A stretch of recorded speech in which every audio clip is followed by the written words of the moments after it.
Viewer discretion is advised.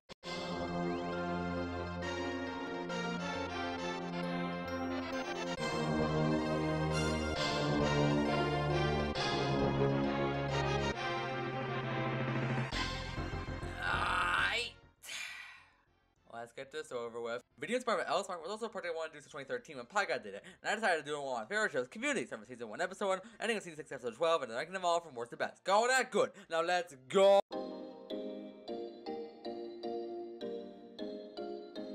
And here we have the first episode of the show. And as far as pilots go, it's really solid. It has some pretty great introductions to the characters here. Though some of Troy and Britta are a whole different than how they are now. Jeff in particular is really funny in this one, especially how determined he is to get with Britta. The lengths he'll go to just to get in her pants are really funny and a great way to get the group started. Speaking of which, the instructions themselves are really funny. The writing is great here. I also enjoy this pilot has a B plot while introducing the characters. That's something you don't see too often. Let alone one that connects to the A plot pretty well. Oh, and it has a great conclusion. Overall, a really good start here. And while not the funniest of the show, nor the deepest, it does its job as a pilot and then some.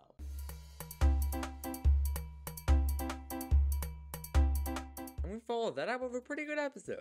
I got that to decide to show different interactions than from the first, with Jeff being stuck with Pierce and Britta being with Annie and Shirley. Both are done pretty well, and we see some good moments. Though we still get some of the typical interactions of Jeff and Britta, it's a thing this season, they're still solid enough. It's also the first episode to feature Troy and Abed together, that's nice. Oh, and Chang is here too, he's pretty cool. And speaking of which, the ending is great as well, how absurd this all is for a fucking speaking test. Also went on for a pretty long while, was Chang waiting for the phrases, or was he just invested in it?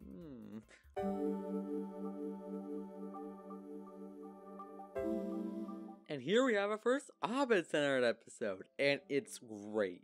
I believe this was the first time the show really tackled heavy character drama, and it's done really well.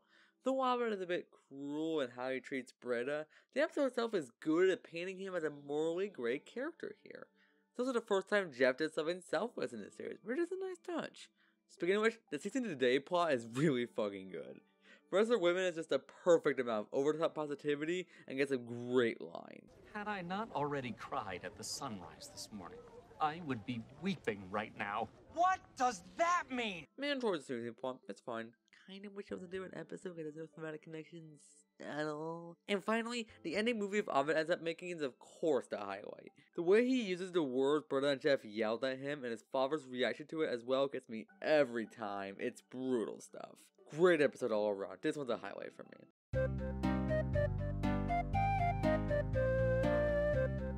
You know, this one's fine. I really enjoyed the scenes of Duncan and the Duncan principle itself, those are great. Troy and Duncan's freakouts especially are the highlight. And it's nice seeing Shirley and Jeff interact, it's a dynamic the show rarely utilizes. But man, the rest is just so meh. It has mostly to do with the Vaughn and Britta stuff just being a mad plot point in general. I'll get more into that at a later point, but this show sucks when it comes to its romances, and this is no exception. Only the most cliche one, it's still not very funny or entertaining to watch. Actually, I take it back. Pierce has pretty good lines. As for the Annie Abed plot, it's decent. I like the nice little conclusion it has, and Troy's always a delight here, but not the best episode of those three in it, that's for sure. And that's how I describe this episode. Not the funniest, but fine on its own.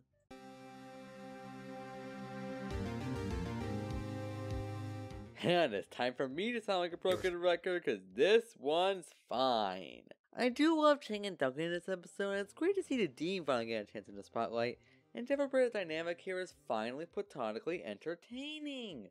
Also, Leonard and his morning joke make their first appearance! And the episode gets bonus points for that, because he is the best. Objectively so. Fuck you. With all that being said, man, does the B plot kinda blow. Like, it's fine. It's just like, it could have been a smaller part of the episode than it ended up being, because it kinda drags for the majority of it. Also, the Andy Pierce plot is fine as well. I like the new dynamic. In fact, a lot of these episodes are throwing these new dynamics around like this. I can appreciate that. Other than that, this episode is mid, 6 out of 10.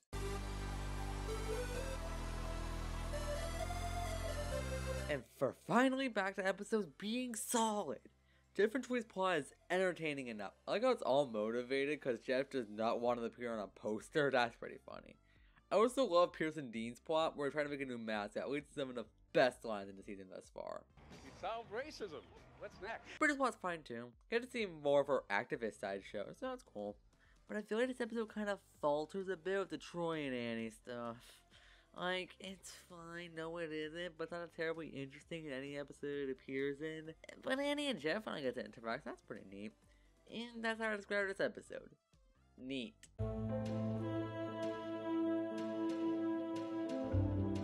And we have our first holiday special of the show, folks, and it's really good. Jeff is the highlight in this episode for me, though. Just with how much of a douche he is about Annie's party, and his attempts to get on to new character Professor Slater are also really good. And overall, this has a pretty solid atmosphere to it. While I'm not personally a fan of the party episodes, it captures the Halloween school party vibe really well, and the interaction the characters have here are really well done. All of it being Batman, Pierce taking Starburns, whatever those were. I think it's called a tank. No one cares. Shirley vandalizing Slater's car are all really funny. You know, I'm gonna go. I don't want to miss the news. News? And yeah, Jeff slowly turning around to hear and staying at the party was a nice little ending. Great stuff all around.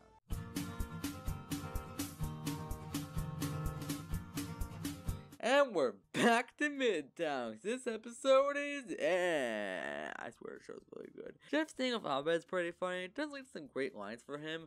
But my god, is every other plot here kinda blah. Pierce joining the bands and the songs here in general are pretty good, but everything else surrounding it is just not that funny. I do like Pierce standing up for her in the end though, that was a sweet moment. And the Annie and Troy stuff suck. Apart from a few funny lines from Troy, the whole plot is just way too cliche for me to find any enjoyment in. Also, Annie being down bad is like never entertaining for me in any episode, so prepare for me to rant about that when it occurs. But yeah, not a very good episode. Not a bad one, but one of the weaker ones thus far, that's for sure.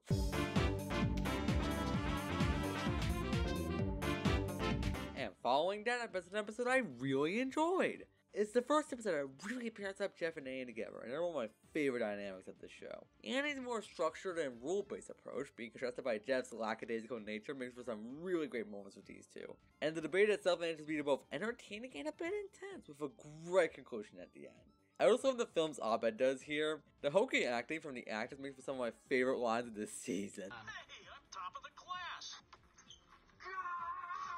And just how absurd some of the scenarios are and how they manage to happen in real life is just fucking gold. No, yeah, the prison bird of what's up here. 0-4 wing up. Kick that with a big shot.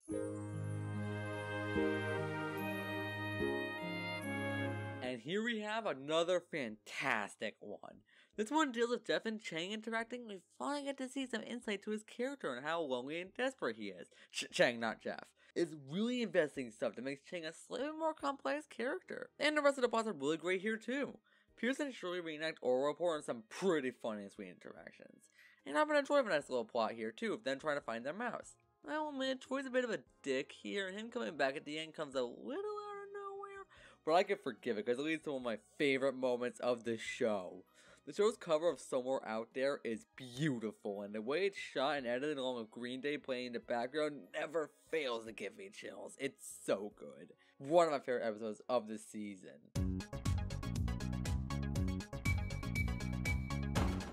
Yeah, I mean, this one's good. I'll be the first to say I'm not the biggest fan of the episodes of the show, as their environment never really gravitated to me, but this one does it fine. I like Annie's plot here, how it doesn't end with her having to accept her role 100%. It's a nice little subversion. Auburn and Troy's rivalry here is the highlight for me though, as it shows some of the best of quarterback Troy in the season, and it's how nonchalant Auburn is about it. I'm not sure of all the rules. Don't I need a semi-truck and a 10-year-old son? The rules are, you suck. Let's go. And Jeff's plot's okay too. It's nice to see him and Pierce bond though. Alright, might as well put this here, but I feel like this is Pierce's best season in terms of his character. He manages to have a great balance of the nasty little old guy while having some elderly charm to him. And the side of him the show never really utilizes afterwards, and it's kinda disappointing, but I guess it gives the season a little more rewatch value, so I can't complain there. But yeah, the episode itself is neat.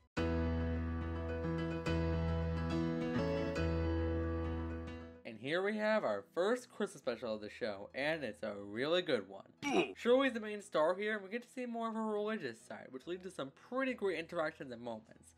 I also really enjoyed Jeff here, because we get to see him be more neutral about the issue, and him being coached by Troy and Pierce is actually pretty sweet in a way.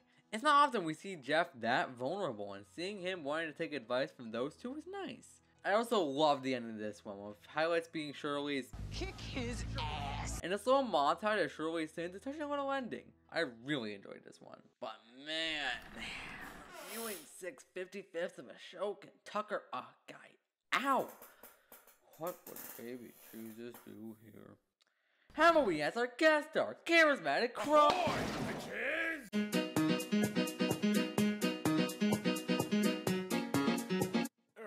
Review time. Let me get this out of the way. We're not reviewing the episode. What do you think this is? A review? What? No. Instead, we're reviewing my boy, Jack. His name is Body. My name is not. So, this episode starts out as a standard episode with non-Jack Black characters. The Furious 7, if you will. But then suddenly, out of yesware, Black is in the Jack round. I actually had to pause the episode because of how abrupt this is. When this frame came up, I was like, is that Jack Black? And lo and behold, it was. I like the execution of that. Good shit. And then he promoted his pitch of being in every single episode by being in every single episode. Spoiler alert, he's not. So that makes this both the best and worst episode of the show. Unfuck this episode. He then not only proposes the idea to join the study group, but also proposes. And they outrageously reject both. Like, what the fuck? How could you not want to hang out with Jack Black? Jesus Christ, it's Jesus Christ. He then recalls all the moments he shared with them that they don't remember because they're amnesic bastards. Including porn. Good shit. Wait, I just had an epiphany. Jack Black had a line where he falls asleep in class, and then before that, Britta and Annie fall into a pool. So it was literally a wet dream. Whoa. Meta. Good shit. And then some non-Jack Black shenanigans happen. Who cares? But then when he shows back up on screen, it is a godsend. A Jack Black scent, if you will. Black Jackmail, if you... What is this script? He then asserts his dominance to the Jack Whites by demonstrating the whooshy finger kick. And he does it without fingers. Skadoosh indeed. He then proceeds to do the whooshy sexual harassment. Skadoosh not deed. And then the group proceeds to cancel him. Who the fuck do they think they are to do that to Jack Black? Let alone humiliate him by dragging him, a grown man, out of the room with his pants down. This is truly the moment where Jeff Winger became the deer from open season. Afterwards, they correctly realize the error of their ways, correct decision, and bring Jack Black to Jack in the stack. But then, everything changed when Lightning McSquire eject. The panda then proceeds to get in his car to the dismay of the latter and ride off into Greendale. The end. But now, a word from Joel McHale. Oh, hi, Teddy. Start smoking. Thank you, Joel McHale.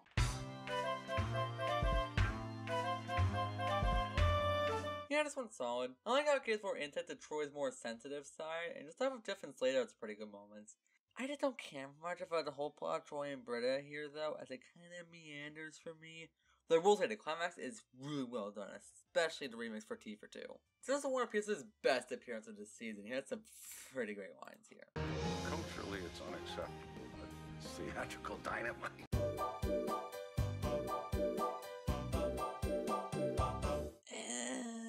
Yeah, this one's bad. I do like some aspects of it, though. Pierce's plot is generally entertaining and kind of relatable, as someone who also watches movies with friends. And it's nice to see Shirley be included in the group activity and not be seen as the odd one out there. Also Leonard, he's innocent. And like, I guess the intervention itself was funny enough, but nah man, the rest just suck. Probably should have mentioned this earlier, but I was never a fan of anything of Troy. Oh wait, I did mention it earlier. Wow, it's like it blows. It is the most cliche kind of love plot the show has, and it bores me to tears. Especially considering how the show can do so much better than this. It's not as most cliche here, but it's still not fun. And why does almost every fun plot have to do with the most annoying kind of love plot misunderstandings? The song at the end was whatever, whereas this one sucks.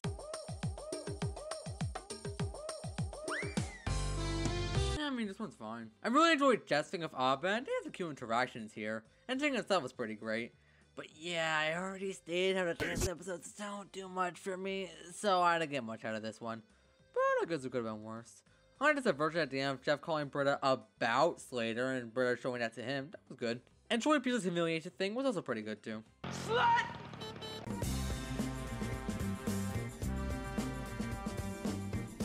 And we're finally back to quality. Jeff's plot about being too proud to wear shorts and doing it out of spite was fantastic.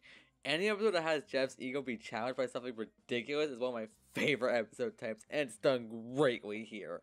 The climax is the obvious highlight. It gets me every fucking time. The other part's cool too. I'll admit, it gets a little less and less entertaining every time I watch it, but it's got some good moments. Alright, and this is the introduction to Everyone Hates Britta jokes, and they're pretty great here. Let's hope we can finally stop the whiplash here and return some good quality great.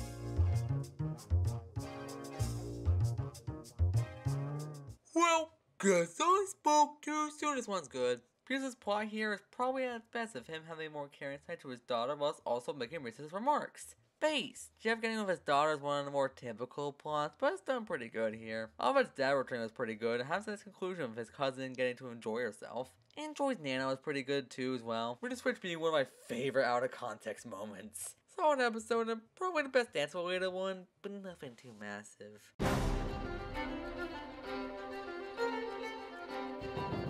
Funniest episode of the season. Even more than the buddy one. Yeah, I said it, Teddy. Remember I stated how Jeff getting pissy about shit that doesn't matter is one of my favorite plot types? Well, this is a great example of that. His rivalry of Rich is hilarious, and just how angry he gets about this blow-off class gets me every time. It's so good. And the B-plot also slaps. I love how seriously it's taken while also acknowledging its stupidity as well. It makes for some great moments. And how 2 plots connect with Pierce and Jeff's conversation at the end is really sweet and one of the best moments of the season, honestly.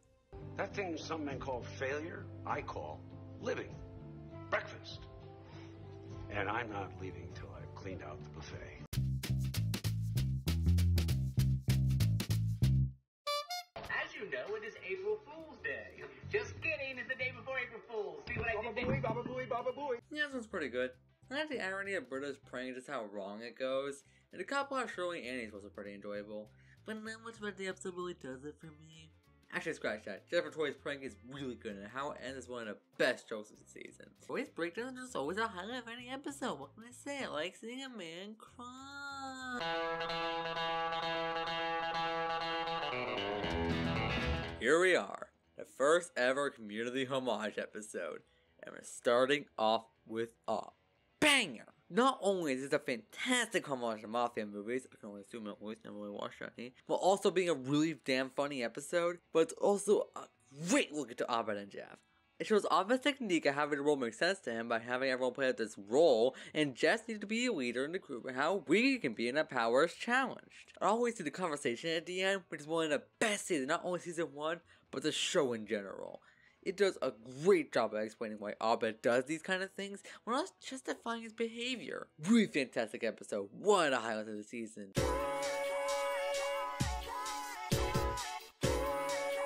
And we follow that up with one of the worst. Seriously, what is up with the whiplash here? Well, doesn't have the whole Jeff care about something he shouldn't plot. It's just not that funny here. Apart from a couple lines here and there. Shirley and Pierce plot though is the worst. And it is just annoying to sit through the stubbornness of them. Pierce has a couple funny lines though, and the whole new Pierce scene was pretty good. Nah, the rest just suck. Troy Non's plot's kind of fun, I guess, but none of that is enough to save this drag of an episode. That's not even mentioning high schoolers who are probably the worst one-off characters of the show's history.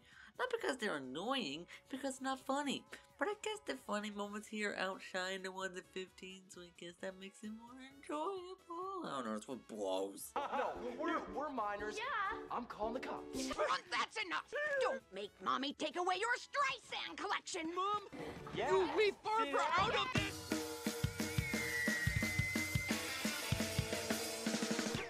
What? What do you want me to say? Best episode of the season. Just everything a great community episode should do. Great jokes, amazing use of the homage, not only to transform the school into a battle zone, but as a way to end a dumb on and off shit with Britta and Jeff in a clever way, and some fantastic action-packed moments. The scene of Chang is a certified classic, one of the best scenes of the show. And if nothing else, this is the episode to elevate the show to new heights. After this one, the homages only get bigger and better as the show goes on, and would finally get the identity of being more just a regular old sitcom.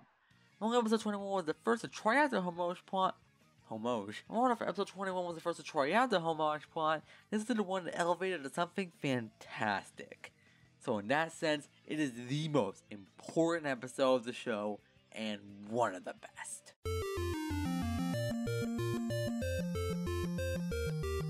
It could. Here we are, the final episode of season. Goddamn, it's a dance one. I mean, I like the finality at the beginning, and Troy's subplot's funny enough, but the romance stuff is just kinda okay. I was never too invested in relationships, so I couldn't really care about who got with who. And the scene of Annie and Jeff at the end was pretty cute, I guess. Though the plot about her leaving just loses its punch after the first viewing, kinda leaves me dragging my feet throughout.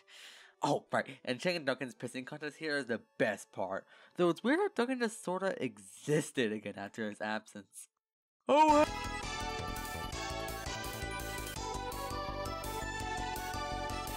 and that was season 1. Overall, not the greatest season, as its reliance on cliches and love plots, plus the whiplash and episode quality kinda makes it harder one to binge, but it still has pretty great and fantastic moments. And I kinda have to respect it, as it paved the way for the show to find its identity and become one of my favorites. So I guess I can say I respect it more than I like it, and I like it a fair bit, just not when I go rewatching. But that only means we can only go up from here as we start the Community's second season! I apologize for that. Oh, wait a minute. No, I'm not. You're all retarded. And we started the season off with a really solid episode, which surprised me quite a bit considering it relies on ending the dumb romance arc. But it works here because it's focused more on the bitterness and pettiness of Jeff and Britta, which allows for some pretty funny changes at moments. The fact that they end the romance-based plots of neither of them getting together at the end is really great, and it allows for the rest of the season to focus on anything but that. The episode's pretty great here too. Like the old White Man Says plot, and anything of Betty White is of course amazing. My only kinda gripe, which could be seen as a nitpick, is that the episode frames Britta for being shunned at the beginning for what she did, but then later says that everyone was proud of it? Which just didn't really coincide with how the beginning was shot. I don't know, maybe this could be viewed as them idolizing her behind her back, but I don't see it. Other than that, a really solid start, not much to complain. Where are you going? By the power vested in me, I now pronounce you canceled.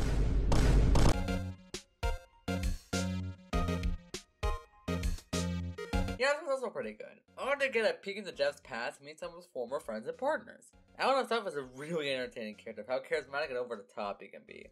The scene with Annie, Troy, and Abed is of course the highlight, with the chloroform bit being one of the best in the show. And while the rest of it is just kinda okay for me, considering it has sort of a dance environment, it's still a pretty solid episode with a nice insight to Jeff's past.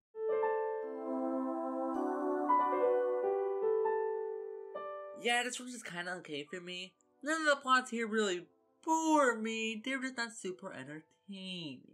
The plot of Pierce and Nicole is fine, but just kinda meanders, doesn't really go anywhere all too much. Plus the religion category is not as tightly written in season 1, as all of it doesn't go beyond his religion is dumb, but so is ours. The subplot of Britta and Annie is fine enough and leads to some good banter, and I like Shirley's barrenness here. This plot is the best part though, as him breaking down about it. High cholesterol is really funny and leads to some great moments. There is no God! Tell us how you really feel. Am I right? Also, Duncan makes a reappearance, and he's pretty great too. Almost rivalry of Chang here, how petty it is. But yeah, this was just kinda mid. Not bad, just not super rewatchable for me.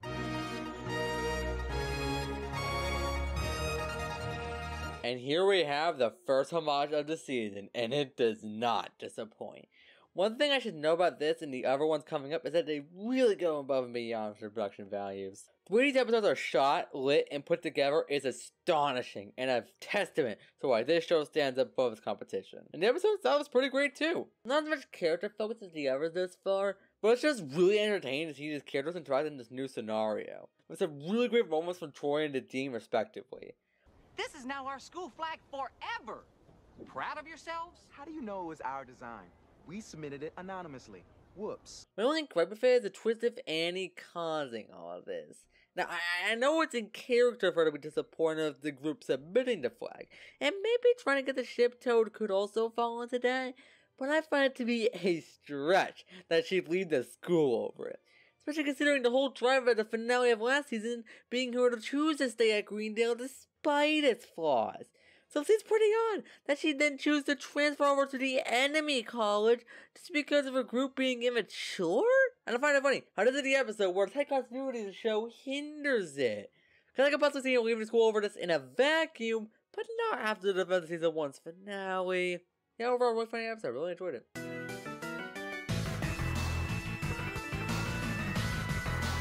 Oh boy, here comes one I am very mixed on. There's some aspects of it I like, but also aspects I don't.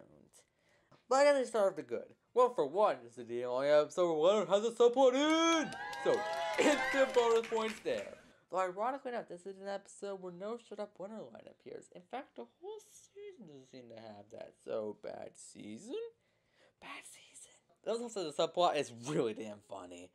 And also just puts their obvious some film was pretty great. But then that leads me to the thing that divides me here, and that's Shirley. Not because she's out of character or that I hate her here.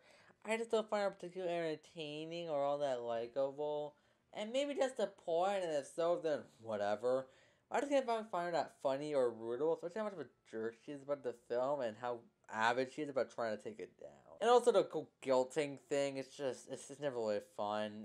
Even though it's not really a part of any other episode, and it is called out in other ones. It's just here, she's playing as the whole, oh, she's the victim, but also not, so it's kind of confusing, but whatever, doesn't matter. Even, that's pretty funny lines here, but then this whole plot revolves around her, and Abed, I can never really find this episode that rewatchable. And maybe that makes me a hypocrite for enjoying episode 12, who the hell knows. But by no means I'm saying this episode is bad, or am I saying I hate it, it's just not one I go rewatching a whole lot.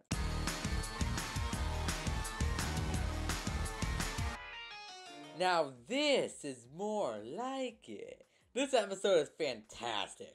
It opens what the last Halloween special did, went all the way to new homage. The comedy is great, the action is gripping, and has a pretty great arc with Troy in it. You don't know what to say about it, and prepare for a lot more brief explanations for the episode I love, but don't let that deter you, because this one is a must watch. One of my favorites thus far, and the best Halloween special of the series. Hey, post-editing a loader here. So apparently I was a dumbass. I forgot to mention the beautiful integration of the ABBA songs in this episode. It's one of my favorite integrations of any pop music into any piece of media, and I can't explain how it works. It shouldn't work, right? It's a combination that should not have worked. It's freaking these lighthearted disco songs in a zombie apocalypse scene. That sounds like awful, right? But it somehow adds to each scene and heightens the tension. It's so weird. And above all else, it made me, an 18-year-old in 2022, listen to all these songs they play in the episode over and over. So take that for what you will. Okay. I'll shut up now and let the things, the next episode, do the things.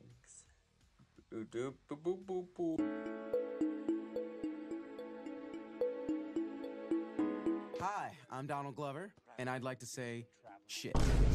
This is unrated. I'm really excited about being able to say shit. Yeah, this one's solid.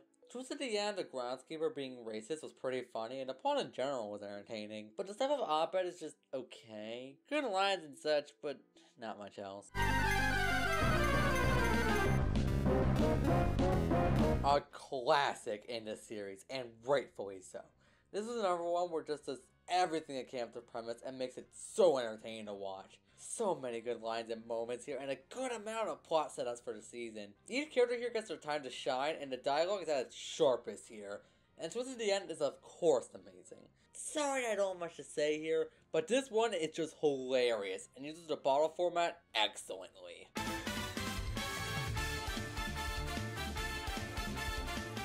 We followed that up with another great one. This one plays the whole Jeff caring about something he shouldn't have bought and takes it to a different direction. Instead of him getting to piss baby mode about it, he instead takes it to the nth degree and teaches this whole bit about a fake classroom just to get away with an extra credit. And this episode makes excellent use of the conspiracy theory homage and constantly has the audience guessing throughout, with each twist getting more and more bizarre. From Jeff not even knowing the teacher who saved his ass, to the night classes not being a thing, and the entire shoot-up bit being one of the best in the series. And the subplot Troy and Abed's Pillow Fort is also really fun to watch how bizarre it gets. Really great one all around. Phew, boy.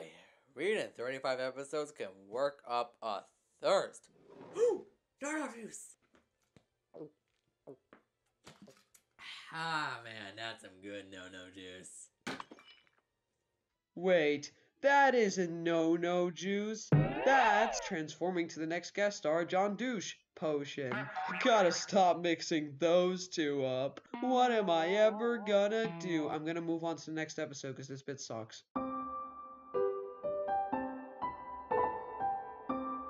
Mixology certification, yeah, it's pretty great. I think it's kind of odd this one isn't as well regarded as other episodes of the show are, like the one coming up after this one.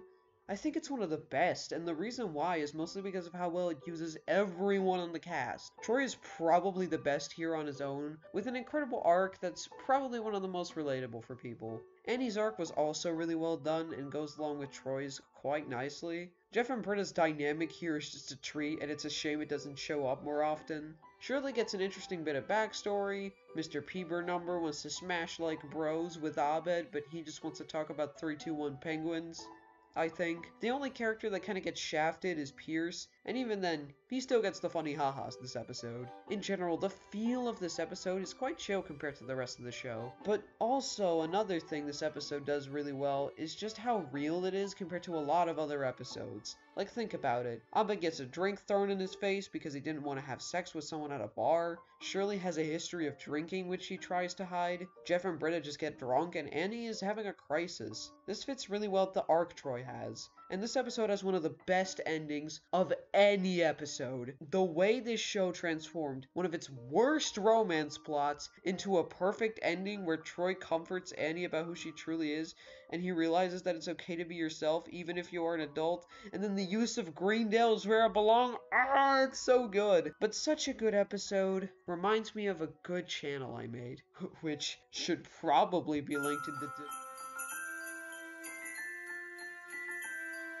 Alright, I want to reveal something that might come off as a shock. This has been the hardest episode for me to write about. And that's due to one factor. It's my favorite episode of the series. Yes, more than that one, and even that one. Ooh. I enjoy this one more than any other episode of the series has to offer, and I don't think I have the words to describe why. But hell, I made it this far, and at the time of writing this, I've written about every other episode, but this one, so I might as well give it a shot. Now let me get this out of the way. No, it's not my favorite just because I'm an animation nerd. Because, I'll be honest, I'm not a big into character designs here. I don't know, the faces just look a little too uncanny for me. Not to the point where it's distracting, but enough to where some expressions just don't look all too right. Maybe it's the realistic facial structures, the irises, and the way the lips are always visible. Something about it doesn't sit right with me. But I ain't knocking down the animation, because damn is it beautiful. It uses the medium animation to its fullest potential, giving us some different and creative takes on the North Pole and the campus itself. Plus, the character animation is stellar. Stop motion is a charming looking style. That's another thing. Unlike the other animation homages of the show, all of this episode is not only animated, but stop motion. Which, let me tell ya, ain't easy nor cheap to make. So respect given to this show for pulling it off as well as it did. But like I said, I don't go on this episode just for the animation alone. Because if the animation was just a gimmick, the episode would come off as tacky. No. The reason I love this episode is how it uses the medium to tell its story. It takes the show's trope of Abed confuses fiction with reality. That's so funny! It does it better than all the rest. Because usually the other episodes, there always be one character to go, come on Abed, this isn't fiction, it's reality, get real. But is it... Are you fucking serious? Yeah, what's your opinion on it? What's your opinion on the episode, Kat? Go on. Alright. But this episode is smart, not only to make people who are like that, either the villain with Duncan, or out early like Jeff, but to give people a reason as to want to get him out of the delusion, like Britta. It allows the episode to explore why he's like this rather than just poke fun at him for it. And none of the characters actively blurt out the reason every 5 minutes. It allows the audience to put the pieces together on their own. And the reason why is not only really sad, but gives Abed a lot more depth here. I also enjoy the smaller moments of warmth this episode has, like if Annie and Troy and Peter's little moment of sympathy are all just really sweet. Speaking of sweet, the musical number at the end is just one of my favorite moments of the series. It does such a good job expressing the warmth of the holiday, it also just gives me chills every time. It's so well put together. Plus, it helps that the episode is really funny. Not the funniest the show has to offer, hell, not even the funniest one of the season, but the comedy it does have is just really damn good. And yeah, overall this episode is very little wrong with it, and it's one I always get what I want out of a community episode.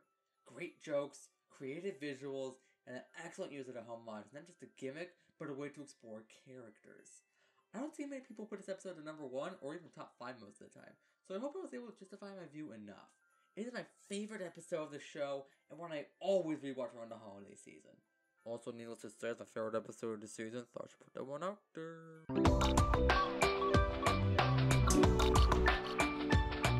Now, when it comes to my thoughts on this episode, I'm always left mixed. Because on one hand, I feel like I don't give it enough credit and think it's really funny, but on the other hand, I always end up sleeping on this one compared to the rest of the season's outings because of the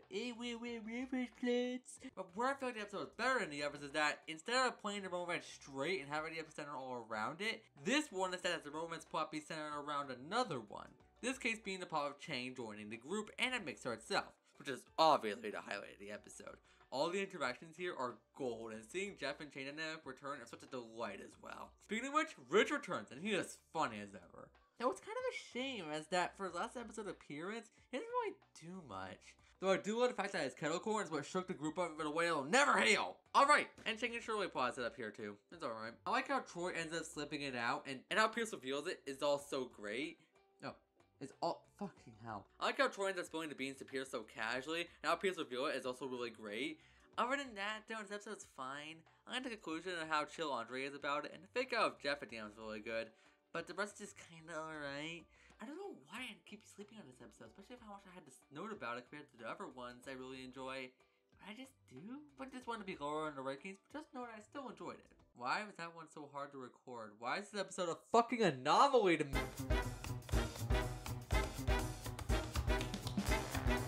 Yeah, this is also fine. I love the stuff involving the play. The way Pierce and Chang hams it up as drugs is also really good. And the subplot of Jeff is funny enough. But I'm just not a huge fan of the blackmail plot of Annie, as it's played super straight, and the group blowing up at her is just kind of annoying. Not that I see where it's coming from, but for how played out they are in these kind of stories. I was expecting Shirley to go, "You lied to us." God, that is going to plague my nightmares. But with a little backstory to Gabe Pierce here, you can always see where he's coming from with the shtick, which is way more than I can say how he acts later on in the series. But yeah, this was kind of good for me, not a huge fan. Though I am a sucker for fake bad acting, I will give it that. I'm flying higher than I ever have, thanks to not drugs.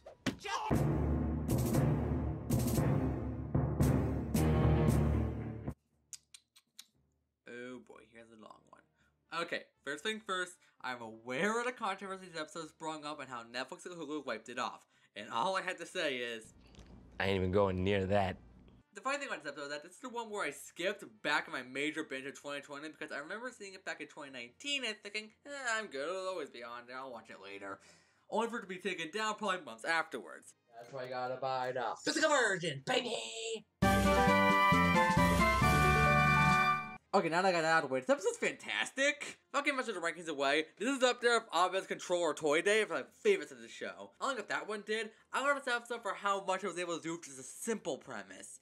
If I were to play the where it's a hot take game and break this episode down to its bare bones, Scooper just playing D&D. Yeah, this episode managed to have an amazing comedy, surprising amount of suspense, and a great hook with Neil. I love this episode uses a seemingly innocuous background incidental number 70 and got such a compelling character out of him in only 22 minutes. More than anything, this episode shows how amazing the show is at writing characters. Case in point, Pierce. Because by all means, he should be the most unlikable prick here. He constantly berates Neil both internally and especially externally, takes everything from him, then storms off, and is the most petty bitch throughout all of it because Neil stole his chair. But strangely enough, this episode crafts a subtle reason as to why he's like this. Kinda with Chang in the season, the group seems to be distancing themselves from him more and more. They constantly make fun of him, berate him, for good reason mind you, and even sometimes abandon him. So of course when he sees the group playing a board game with some other rando and Chang instead of him, he feels betrayed and outcasted. Cause that's how his father and possibly his 7 wives did to him prior. Now the way he takes it out on Neil is nowhere near okay, but it kinda gives a reason as to why he's such a dick. Plus, it's just hilarious. Chevy was hamming it up throughout it, and I was here for it. It kind of blended to the villain role a little too well. And the way it ends is just so satisfying, even Neil forgiving him by the end, and Pierce showing signs of possible, ignore the future episodes, growth. And how I've mentioned the sound design in this one's incredible, it really helps raise the stakes and makes this quest so much more exciting. I have practically no faults with this one. It does everything I want in a community episode and goes above and beyond what I was expecting. What a gem.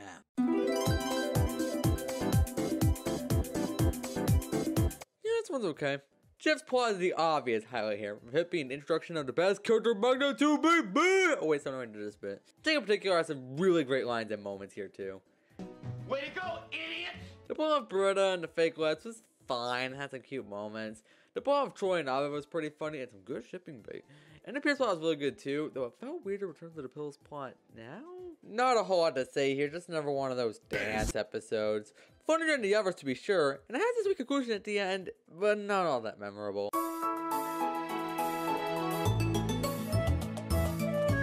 Alright, heads up. I don't have a lot to say about this one.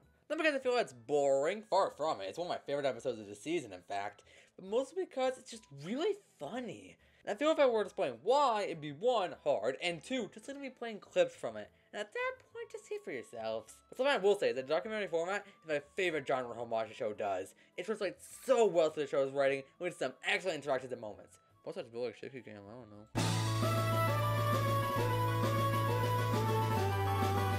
And here we have another one I can't say much about. It's just a really funny Annie vs. Jeff episode, kind of reversing the dynamic from episode 9 of the last season. And that satire was really great. I loved the moments of Abed and Troy narrating it all like a sports broadcast. Pierce had some amazing moments of his rivalry with Vicky, and it ends with a debate of the ages. Pop, pop. Pop, pop. Pop, pop.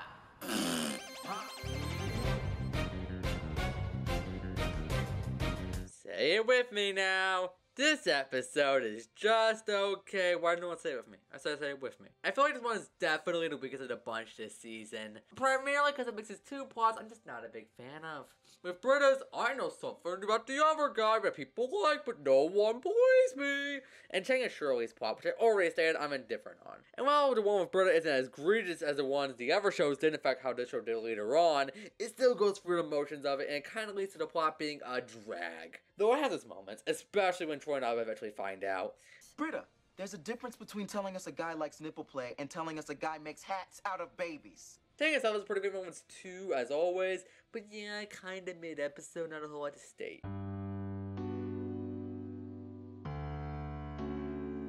And now we're back to bangers, because this one is another one of my favorites.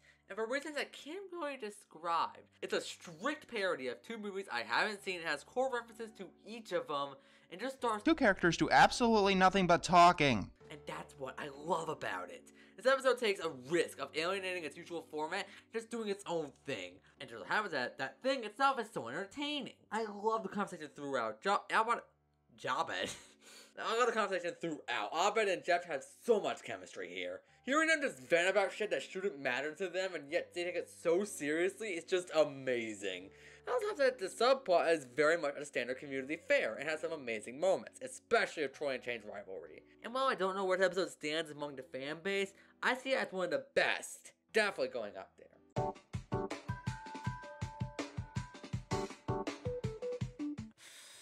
I already know the deal by now. This episode was fun. Jeff getting rejected was funny. The jealousy shit was kind of mid. I liked the part about Troy's uncle pointing his finger at us. No, next! And here we have another banger. This episode slaps.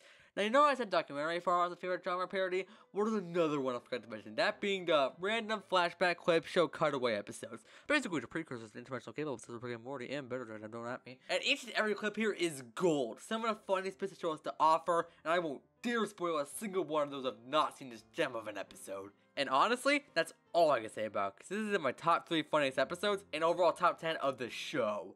So just go watch it, man. It's what I wholeheartedly recommend.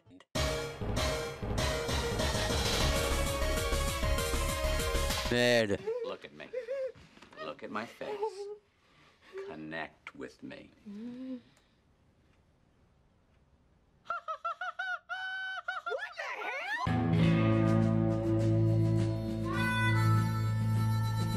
And here we are, the end of the season, and what a way to go out.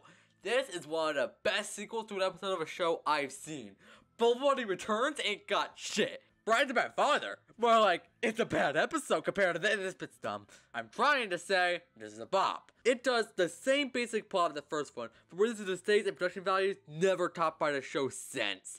The action is exciting, the attention to detail of the homage is breathtaking, and the comedy remains strong. And Western aesthetic itself is one I'm a huge fan of. I mean, I grew up with Toy Story 3, the video game, and have paid attention to the westerns that my grandparents played while I drew, so I guess you could call me a fan.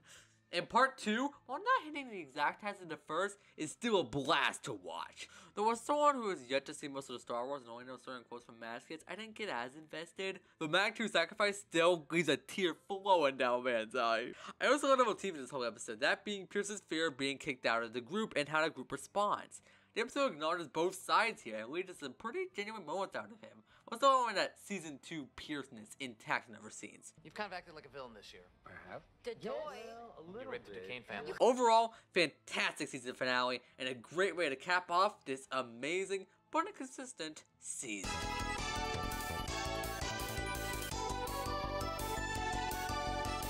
And now with season 2.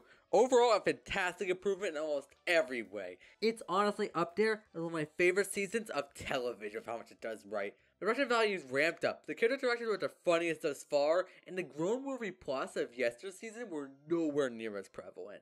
And even with the mid-episodes, there still had some great moments and then to look back on. If season 1 wasn't able to hook you guys in, this is definitely the punch you needed to get the series never shot. And it ain't even my favorite.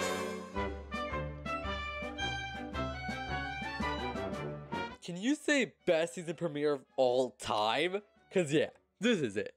Well, yeah, season 1 and 2s were pretty top notch. They had their fair share of moments. And the others don't fare much better, though are good. This just has it all. This is a Jeff Freakout episode at its best yet. He is just so good here. In fact, this might be my favorite performance Joel did the character. He just hands it up. It also just does an amazing job of setting up the core plots the season has. It has a school budget depleting, the AC department showing up, Britta getting into psychology, Abed getting into special space-time, and Shane being down on his luck at being part of the school staff again. It sets up all that whilst being one of the funniest episodes of the show. That is impressive. That's not even mentioning that opening, which has amazing context to it, and it's also just a banger and a half. This episode just has it all, and I'm surprised that it isn't talked about as much as the others. We're starting off strong here. Let's hope the rest of the season can deliver.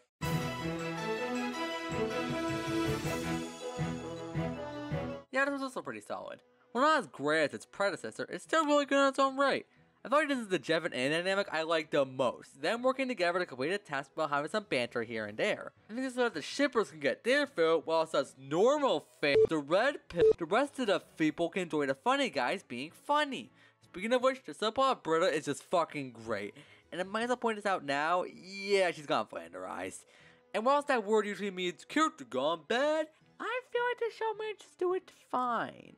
But I feel like it exaggerates the best parts of their character and makes them more funny. For example, Britta's activist side was merely an awkward part of her, as she was sort of the plain one in season 1. Balanced to be sure, but kind of forgettable. But as the series went on, her worst attributes became more defined and thus made her more funny and memorable. I thought this episode was one of the most wacky appearances. She just goes full whack job activist.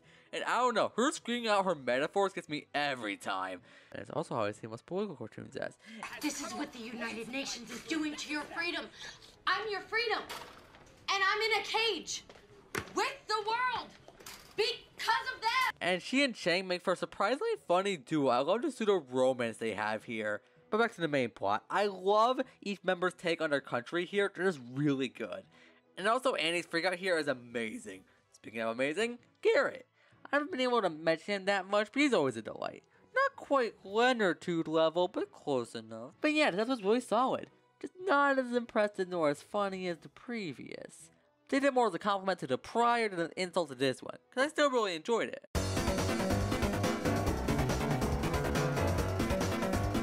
I haven't mentioned this yet, but the best part of most episodes of the show are when the group just banters with each other. The chemistry is just so tight, and the way they bounce off each other is some of the best character writing I've seen of any piece of media. I say all this because this episode is in my top 10. An episode with just them bantering, and it's hilarious. One of the funniest episodes of this season, full stop.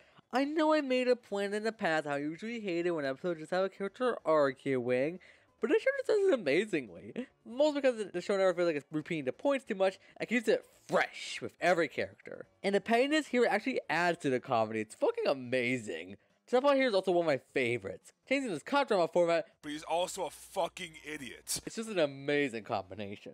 Something the season does more often than I remember is that it keeps its genre homage to the B plot for certain episodes.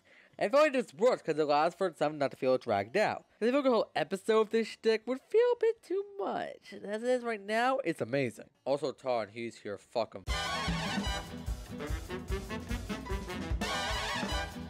And it's come to this. What is arguably the most popular episode of the show. One which even my friends could point at and go, "Stop using me as an example for your stupid ranking video." And yeah, it's stellar. And for the reasons you all know about. The plot is genius and uses full potential to serve some payoffs here are amazing, the comedy's on its A again, yada yada. But why isn't it my favorite? I just want to be a contrarian and go for the one the funny YouTuber picked? Yes, but I have my other reasons. Well, the reason I should say.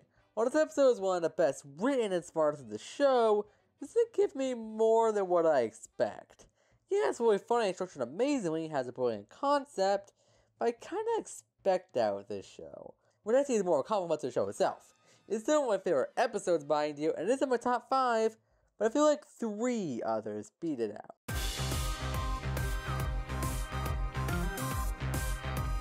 Okay, first up, can I just say what a great setup this episode had? The test just seems to be a one-off ending gag in episode 3, and now it's a plot point. The continuity in this show is awesome, and here, this episode's amazing. Not a lot to say here, it's just a really funny anthology episode.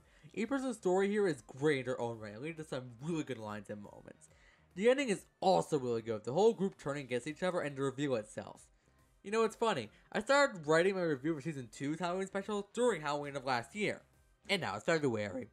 Just thought I should put myself out there. So get your face ready.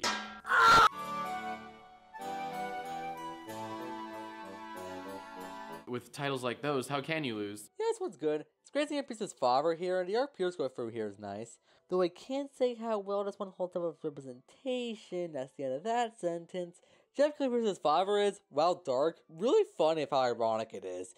The show will not let up without everything next to Jeff's daddy issues, or probably another episode will rely on. It at least makes sense here if it being the only appearance of Pierce's father. This one also sets up the air conditioning arc with Troy. I'll get right for this arc. It's fine, but it's played a little too straight most of the time for me to get into. But it's pretty funny here, though. Overall, solid episode, but not too memorable for me. Hey, what's up? We're the movie boys. We're helping Justine and Oscar move in on. And speaking of not too memorable, actually, that's partially not true. I do really love certain parts of this episode. The cover of Kiss from a Rose is amazing, and it's all I think about when I hear that song. Not that I heard it before the series, I am Gen Z after all. I also really love the Shirley and Britta part, them both getting to show their smugness, and the hitchhiker himself being really funny. The ending's move plan is fine for the most part, though the references to Twitter are just a little too show references topical thing for me. Troy's great here though. Because this is our apartment too, and just because we're awesome doesn't mean we're not adults! The Devin Dean plot is also entertaining enough, though it's one you don't want to think about too much. I mean, a person with more power over the other uses blackmail as an excuse to go on a date with them. I mean, when you reverse the gender.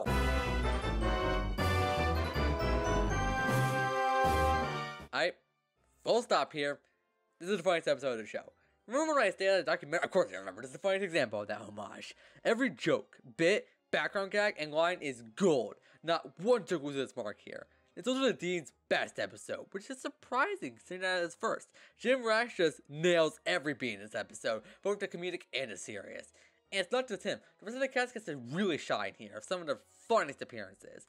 Jeff's driving to insanity if the plan backfires, Troy and Britta's bit about meeting different people, Annie's descent to Stockholm Syndrome, and even Shirley and Pierce has some great lines here. This is just one of those episodes I remember watching all the time, and it is one of my favorites of the show.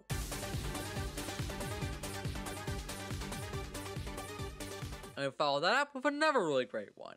Jeff and Shirley finally get to have an episode together after a season of nothing, and it's great to see. They work off each other really well, and I love seeing them both get along and bicker with one another. Next thing they have over foosball, both really funny and kind of sad, and leads to this spectacular anime homage sequence, which is a perfect climax for an episode like this. Speaking of which, the Germans are here, and they're also really enjoyable. Oh, what a time they fell. And as for Troy and Annie's side plot, it impressed me. Usually the type of plot where the character tries to hide something they broke to the other, it's way too paint by numbers and it's played way too straight for me. But this one managed to avoid most of the pitfalls his plot has by exaggerating it and making it funny. It's one of Troy's best episodes for me, and he has some fantastic chemistry with Annie here. It makes some of my favorite moments of him in the show. Troy, what are we gonna do? Now you're open to input! My only real complaint is I wish Abed was a little funnier here. He just kind of goes through the motions of the plot and doesn't really have many good moments with Annie and Troy. He just kind of goes through the motions of the plot and doesn't really have any great moments with Annie and Troy. Other than that, this one's really great.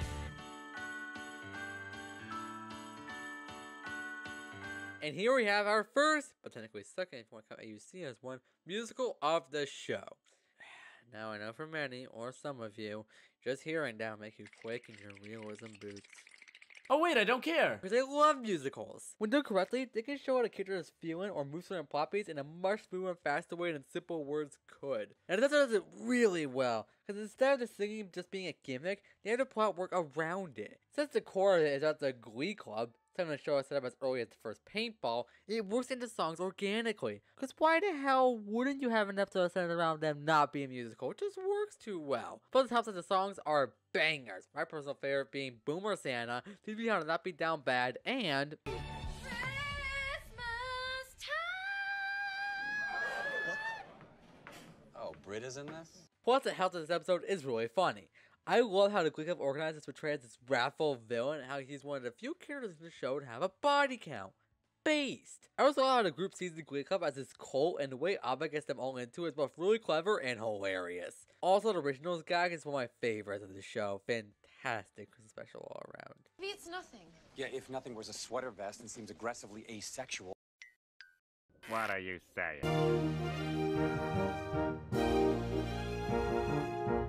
Yeah, this was really solid. This has to be one of my favorite Britta appearances. For her distaste of weddings being contrasted of how good she is at planning them makes for some really great moments. Although her and Jeff bickering is one of my favorite moments of this season. What about babies? What about them? How many? Pick a number, dick, like it's up to me. First is fine. I'll bet Troy being normal was pretty good, but kind of drags. And Jeff's toast is just fantastic. Also, like, Pierce and Shirley have a plot here. I mean, like, it's fine. I like seeing Pierce being happy, but, like, you couldn't see it, but I was definitely shrugging.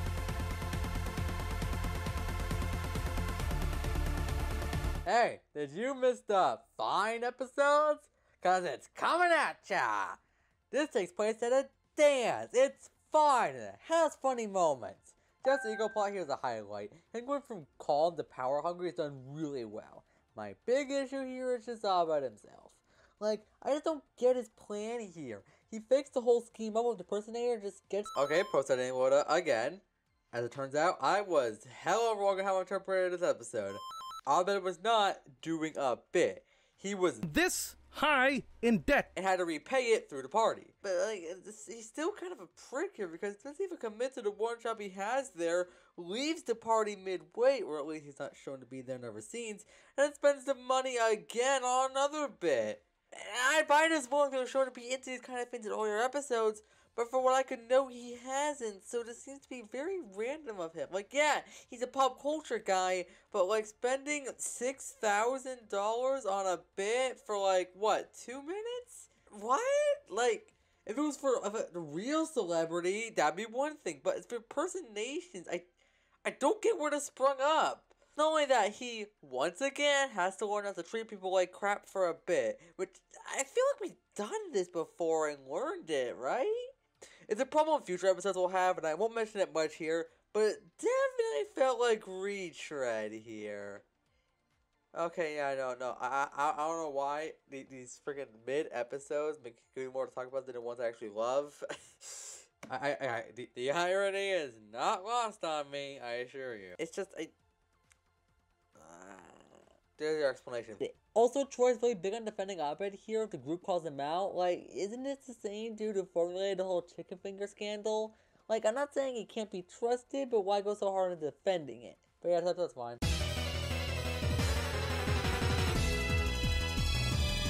Yeah, this one's solid. Not a lot to note here, as this one's really a setup for the latter one, but it has its moments. The plot between Britta and Subway is pretty entertaining, and Jeff and Annie's plot is also pretty good. The Troy and Abed one is a highlight, with them splitting apart being not only funny, but kind of tragic given the later episode's occurrences. Let's put it that. I also love the set design here. The interiors and floors look so fucking cool.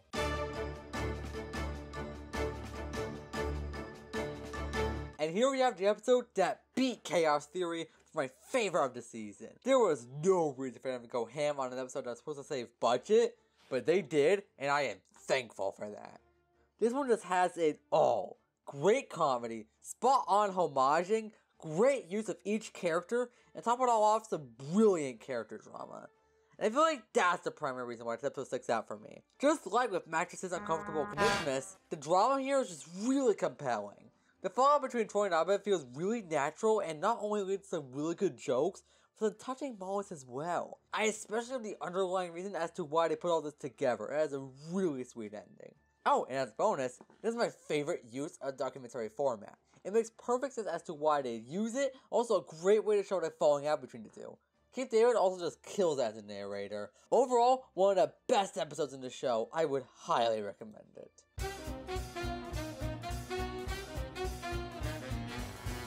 And coincidentally enough, we followed that up with another episode I sleep on. Which is strange, because I really enjoy the comedy here. Everything from Britta's obsession with Blade, Troy and Abed's indifference, to Dean constantly egging Troy on, Pearson Chang's pseudo-romance, and Jeff's obsession with Blade. All of these bits I really enjoy to look back on. But damn it, the romance is a hook to this one. And with this, I might as well discuss the Troy and Britta romance. It's fine. Not as grown-worthy as Annie and Troy, nor as will they, won't they burden as Jeff and Britta. My only issue is what my private guest star can explain. They have no chemistry. Yes, we got it. Freedom of speech acknowledged. So I just cannot get into any scene or plot relating to them. I do like how they just sort of are together. They went from Jeff and Britta romance to not hook the audience on for too long, but then as a couple, it's just kind of boring. So yeah, that hook kind of leaves me sleepy on this episode, which is a shame because it's really good. Oh well, shit happens.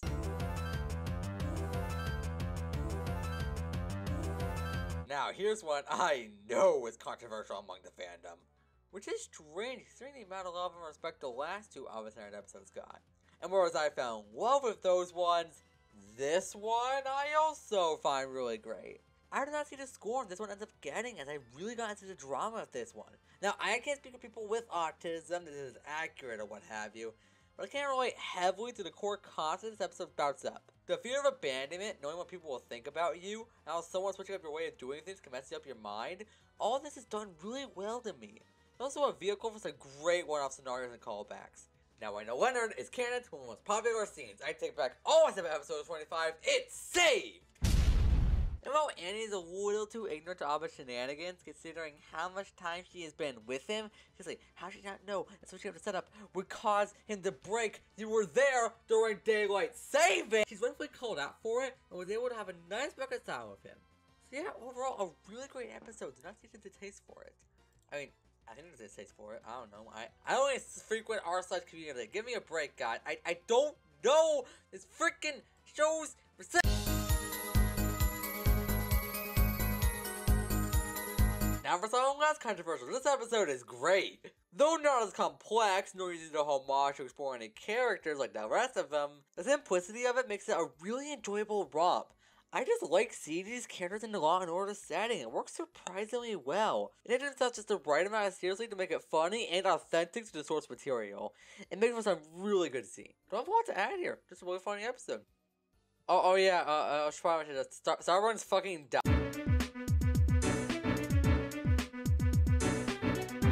And speaking of really solid, this is a really good setup episode, though ironically the payoffs in this one are really great. We get to see how Starburst's death affects the campus, with it leading to the biology teacher's departure, and Chang conjuring up the kids to ride against them. It leads to a great eulogy scene.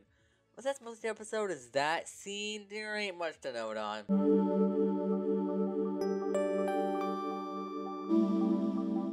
Hell yeah! We get returns to the flashback clip show, bitches! Not only does this episode expertly continue the narrative the previous one set up, but it's just one of the funniest episodes of the series. Pretty much everything I love from the first one is done here, but somehow even funnier. And just like the last one, I won't dare spoil a thing, except for one, because it's in my top 3 funniest moments of the show. Why would you lie to make us think we were crazy? Because, Miss Edison, Greendale is purgatory. And I am the devil. What? Knew it. Stop letting him make you realize stuff. This was incredible. It's going high up on the rankings.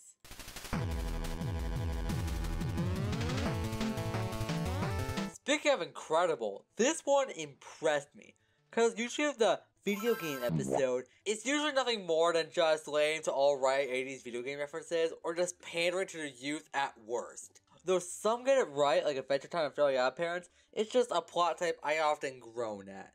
But this episode managed to actually do something original with it. Cause just like what the other genre parody the show does, the setting ain't just here to be a gimmick. It's actually used to explore Peace's relationship with the new character Gilbert. Also, just to take this video for myself only, I've yet to see Breaking Bad, so this actor does not distract me at the least. And something I neglected to mention is just how much better Peace's character is handled in this season compared to the last one. Last season, he was merely used to force the conflict among the group. A very funny one to be sure, but a departure from his more laid-back season 1 appearance. But this season, they managed to strike a balance of his character again. He's still obviously a problematic figure and a drive to conflict here and there, but they managed to give him a more sympathetic arc of this one, with the loss of his company.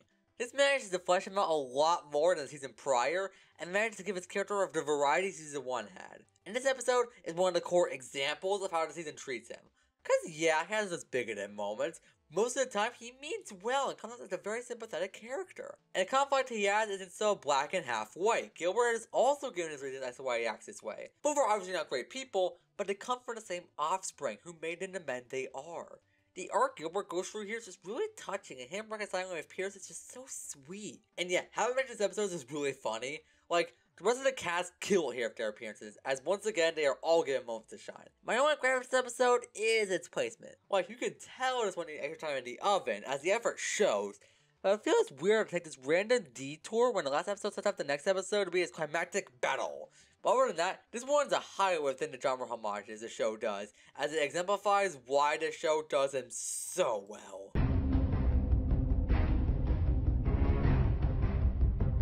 And here we have it. The payoff to the pretty much 3-season wide arc with Chang.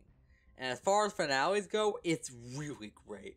I love how the heist is done here, as it manages to both be smart, but outwittable, and not too forced with how it fails. I also just love Chang here. He manages to kill the role of a threatening but entertaining villain. Also, the episode is really funny, not much else to add. It manages to add a believable defeat with Chang that's satisfying enough. Really solid heist episode, I like it a lot. And now it's season 3. Overall, fantastic. I keep forgetting this one exists. Not as a forgettable one anyway. It's a very entertaining and feel-good finale. It's just a lot more way back than the previous. I don't know how project structured its finales. But yeah, that was really great. I love the arc Jeff goes through here and how focused he is on the biology test. It makes the turnaround really touching and probably one of the most selfless acts he's done in the series. We also get Shirley and Jeff dynamic in one of their last appearances.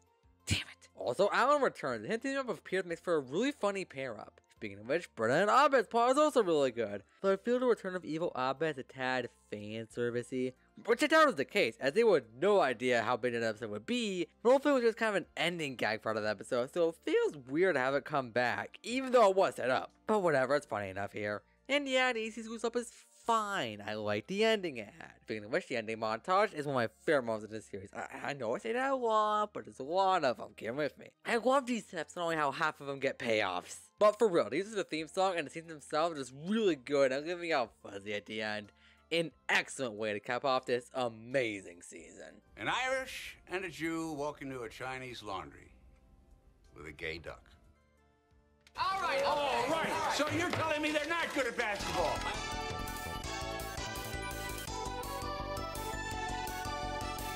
And that was season 3.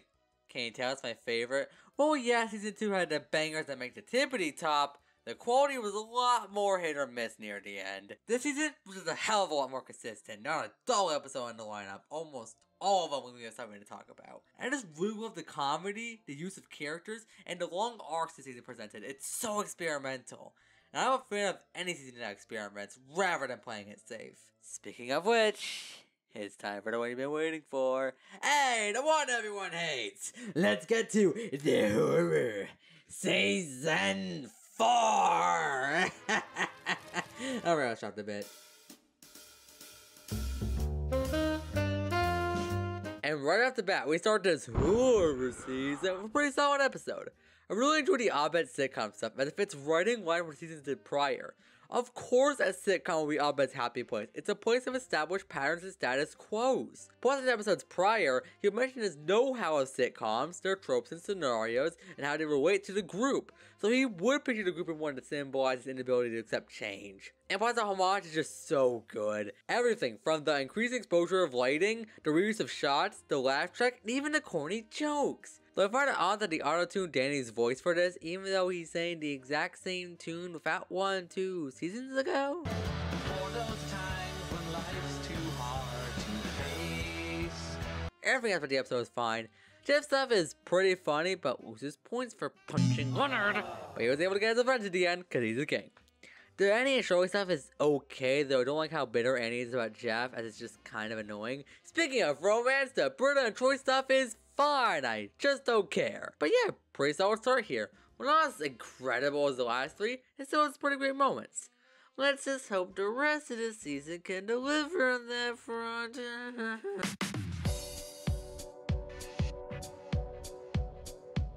Well, guess I suppose this one's fine. I thought I should mention this now, but with the season having its loss of its creators and some of its writers, it was inevitable to be a departure in many aspects. Hell, not even its most recent show could escape that trap. But along with that one where I could sort of feel the writing being weaker in some of its episodes, a majority of the season just fell off. Like, the last per minute ratio had dipped significantly, and the character writing is just weak. Remember how I mentioned the show would just not let up on Jeff's daddy issues thing? Well, this is the episode I was referring to that did it badly. Britta's just annoying here of how much she's trying to egg Jeff on about it, and Jeff's constant denial just isn't funny here. It's an annoying back and forth at best and pretentious running at worst, and the show thinks its connection is a lot deeper than it is. The rest of the episode is fine. Troy and Shirley had some fun bits, and the ending was sweet and everything of Gilbert coming back. Plus, it's just great to see Pierce's mansion after 3 seasons of merely mentioning it. I'm kinda mad it was just used as a haunted mansion setting, but the nice continuity notes are pretty cute. You found your dad? Did I? Give it here! I remember when the show was about a community college. But yeah, definitely the weakest Halloween special thus far. Let's hope the next episode...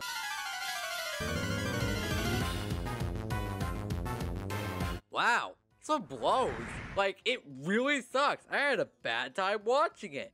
Well, this sucks. But okay, let's give episode the little credit where it's due. The Pierce and Shirley plot is really good. I like the angle it goes with Pierce ruining the show with more American mindset. It's a nice satire on reboots in general. You notice a pattern that the Troy subplots tend to be one of the better ones? The writers just know how to write her and no one else. Speaking of which, my god, is the writing of Annie and Jeff terrible. So at the beginning of season 2, the show pretty much dropped any romantic tension in the pairing of these two. And the episode with them afterwards showed how they were not a thing. How about we throw like all of that aside and pull a SETI? Well, not as pandering as that one, it's still annoying to sit through. At best, it's just a generic jealousy plot that's just that Angie shit from Shark Tale. And at worst, it's shipping bait and bringing back old feuds just to give fans a little cock tease. And as someone who isn't a shipper of the show and never cared for this one in particular, this is not a fun plot to sit through. Which brings me to Abed and Troy's plot, which is another jealousy-based one. Oh, my favorite! Well, as annoying as the one prior, it's just a retread of how Abed felt last season. It's not funny to watch Troy be jealous here, and plus, Abed is strangely ignorant of Troy in this one, and it makes no sense. Like, these two are obsessed with this show, why would he need a +1 in this convention in the first place? And of course he's not really his friend, he was just part of his cover, which is just so lame. Why couldn't he just be a guy who happened to like him, and Troy had to get over that? If they get secretly a dick, it's first of all, less interesting, and second, makes Troy seem like the rational one. Plus, do we need a moment where Abed needed to learn a lesson like he hasn't had 3 seasons worth of episodes? He's in there, isn't he? No. Hey, Troy. Hey, Abed. That would hurt harder than a slap. He's in that one. I know that. Overall, bad episode. It's not fine nor okay like the weakest ones prior, it just sucks. Hello. Post out of the loading here. So, as it turns out, even shitty episodes can fall victim to bad criticisms. That's what I get for rewatching every other season 4 episode but this one. So, let's just get this over with. The Annie plot wasn't a jealousy-based one. She was just doing that to keep appearances. Abed wasn't ignorant to Troy here. He was just trying to get back at him / hanging out with Toby to have someone with him to show that he was okay with Britta and Troy? And lastly, this wasn't an episode where Abed needed to learn a lesson, nor was Toby secretly not his friend. He was just provoked into being a twist villain by Abed. Now this episode still ain't good, and I don't like it any better because I was wrong. But I thought I should still give it a fair shake, as not show my biases. Cool? Cool. Now back to garbage.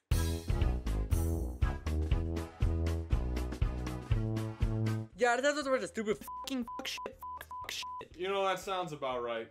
But something just doesn't seem right. Oh, like, this is the unfunniest episode of the show, no cap. The last per minute are in the pluses.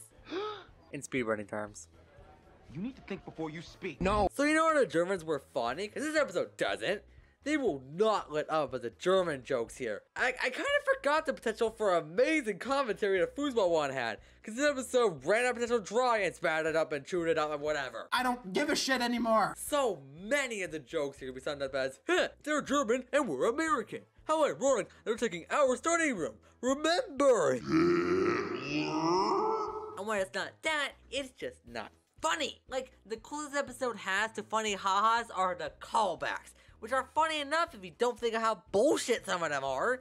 And the whole plot with them stealing the study room is just lame.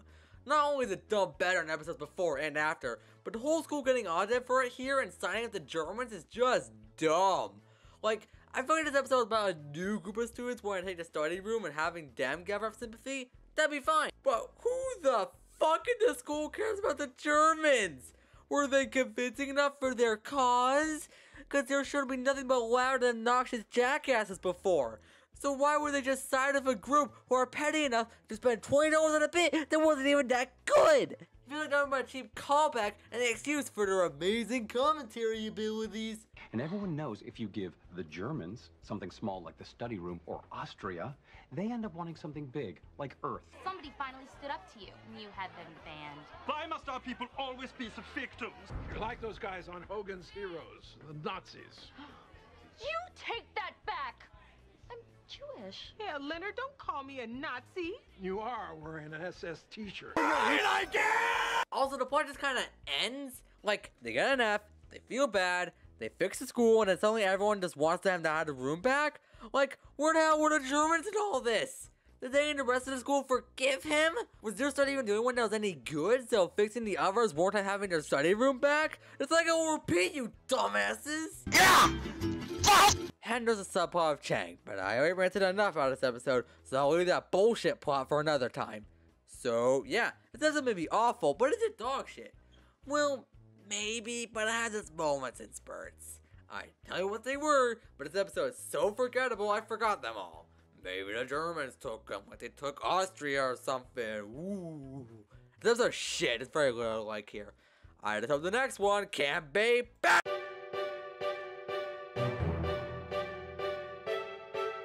What do you know it is? The highlight of this one is a surely a fucking course. It's not only a funny homage to jailbreak films, it's just funny. Shirley is also really good here. Instead of guilting them to stay, he understands that the family can be terrible and allows them to leave. Something I wasn't expecting, so good on this episode. Plus, Troy's just great here. The Jeff plot is... I'm mixed on it. On one hand, it's great to see Jeff's father and his half-brother, he was pretty great. And the speech he gave him at the end is really satisfying. But I feel like this plot reveals one of my biggest gripes of this season, and that's how ambitious it is. You see, with a lot of plots this season, they try to finish up other ones the previous season set up. And like I respect them taking that risk to give the fans something that they want, and most of the time ends up being a letdown. Like Pierce's house, for instance. That was something that could have been really exciting to see, ended up being a generic haunted house bullshit. And with this plot especially, I feel like they dropped the ball way too early here. Like, his father was trying to set up all the way in season 2, and most likely have fans hooked to see how it would pay off. And the payoff here, well, not horrible, it's just kinda disappointing. Like, the guy is just a dude. And while it can work to show how petty Jeff can be, the stuff Jeff said about him made him come out as a real neglectful con man. And like, there are bits and pieces of that here, but it doesn't feel satisfying enough. While starting to load it, I made an error. Here are words. Goodbye. And that may just be because this episode was handled by the wrong people. A plot this much build-up should not be given to new writers. That's just a recipe for a disaster. I don't mean to nag on them too much. I hate it when people mention writers as much as the next guy. But if season with new creators and writers, it has to be stated in episodes like this. I feel like this kind of plot was handled in season 5 or so. It could have been a hell of a lot more satisfying. But maybe that's wishful thinking. As it is, it's whatever. Britta kind of sucks here. Like, she is so intrusive about something that should not be her business. And I don't know, it seems very out of character of her just to come to his father's place unannounced. Especially considering another episode in the future. But overall, this is a Thanksgiving episode. I like the sweet little ending.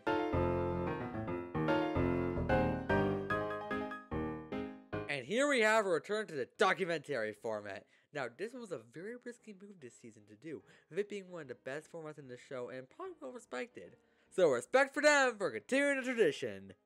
Too bad it blows. Hi, I'm Kevin. I'll admit, a rewatch is not as bad as I remember it being. It has some admittedly good moments. Like Troy's bit about saying the opposite, and the scene of Shirley's finest hour not being shown due to Britta pressing the wrong button, that was pretty good. The rest though, nah, this ain't it. I think it's about time I discuss the Changnesia plot, cause man, it's in a mixed bag.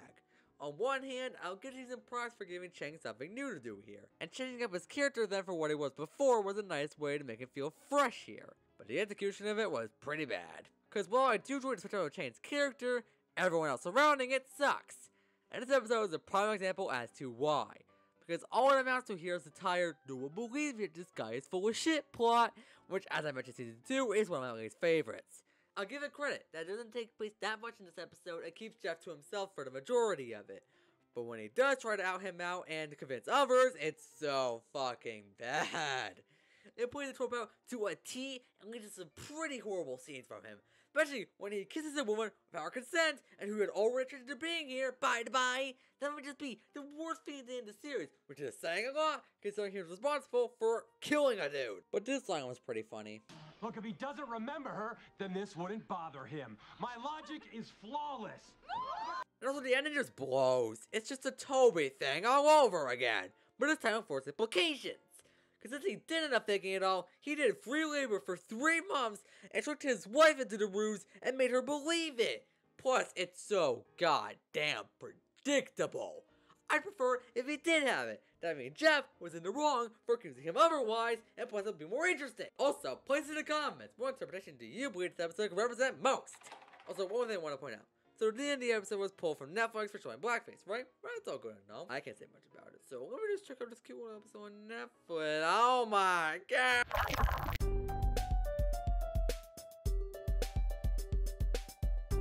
Finally, a purely solid episode. We're not as good as one for seasons prior, at least it was good. I really enjoyed the scenes of Pierce and Jeff bonding, and the setting itself, it's so casual and comforting. What can I say? I like seeing characters talk to each other. I also really like the Shirley subplot of Troy. I love the idea of a physical education class. But I wish it did more of it than just the typical gym tropes. Troy freaking out is always a plus. Stuff with the new kid is also pretty solid. I like how much the Dean is willing to suck up to this guy, and stuff with magnitude is obviously the highlight. But yeah, it is season 4, so I do have my gripes. For starters, seeing what Pierce finds out is just so played out. Like, it does the whole lie reveal trope, and it's so annoying to watch. Like, it makes sense why he'd be hurt by Jeff lying to him. But first of all, it's Jeff. How are you hurt by this? And 2, you could have seen so much better. Just have him see the text, be hurt by it, then shrug it off once he hears Jeff out.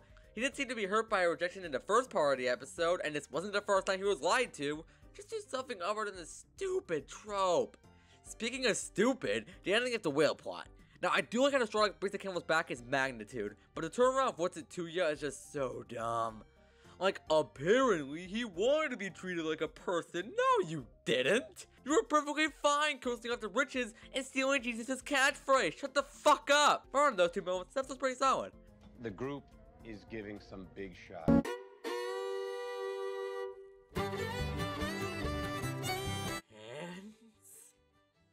You were this close, season 4! You know the drill. Actually, I do have more things to say about this one. I like the return of season 1 Pierce here, of him helping out Britta and telling Jeff off. Those are pretty sweet moments. And the Dean's pregnancy here is also pretty funny. Plus, I love this scene. Sophie! What is the nature of hope? Sophie's not coming, guys! But Jeff here is just kind of a prick. Like, he's so smug about Britta's failure here, and it's just not funny and more annoying. Maybe that's because what Britta's doing here isn't bad, just ambitious and dumb. Kinda like this season. His turnaround is nice though, and does lead to one of my favorite speeches from him this season. Of his plots, whatever. I was never a fan of the trope he's trying to do here, and him being self-aware about it is cute at first, but wears out for me and becomes more annoying. Plus, is another episode where he has to learn not to toy with people for a trope. Gee, haven't heard that one before! Beyonce's character's pretty cute though. Would you guys see more of her? I do like Annie and Troy's rivalry here, and they both come to figure it out. Not by seeing it and going, he lied to me. Shut up! But speaking to each other and figuring it out on their own. That was pretty good. Overall, it is a dance episode. A little meatier than some, not one I care much for. And here we are. We finally made it to what is arguably the most hated episode of this show. How much I torn to the others, you're probably expecting me to fucking rip this one to shreds.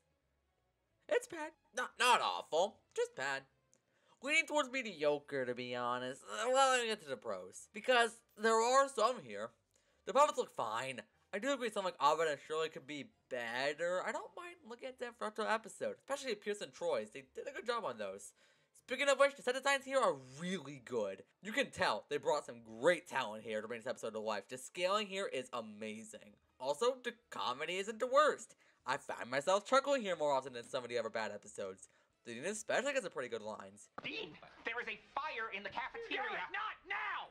But I did call this one bad, leaning towards mediocre, so I have my problems. For one, this just isn't Community. Remember when I mentioned how the scene like to be ambitious and giving fans what they want? This is an example of that. The plot here is just way too out there of an adventure for this show. Like, yeah, other home runners like to go big too, but they have a grounded elements. You almost never see them outside the school or have a semblance of reality. And when they aren't, they're on Abed's head. This one is the gang getting to a higher balloon, getting trapped in the forest, they're getting drugged by this random dude who apparently went to Greendale. Like, even for Community, this plot is too cartoony. Like, I get why. It's a puppet episode. They want to make use of the medium, like the stop-motion one did. But the story is to be true, as the episode states, you gotta have a grounded element here. Because as it is, it's just too, as the real did to put it, cuckoo bananas for this show. But that's the episode's major flaw and why people dislike it. It doesn't understand the show. Like, it just did homage without much substance. I do like the idea of it. Public therapy is a great way to start this kind of episode. but the adventure itself is just way too wacky for these characters to go on. I did have an awful time with it. There are moments where it made me chortle with rapturous glee. So overall, better than the German convention episode. Don't at me!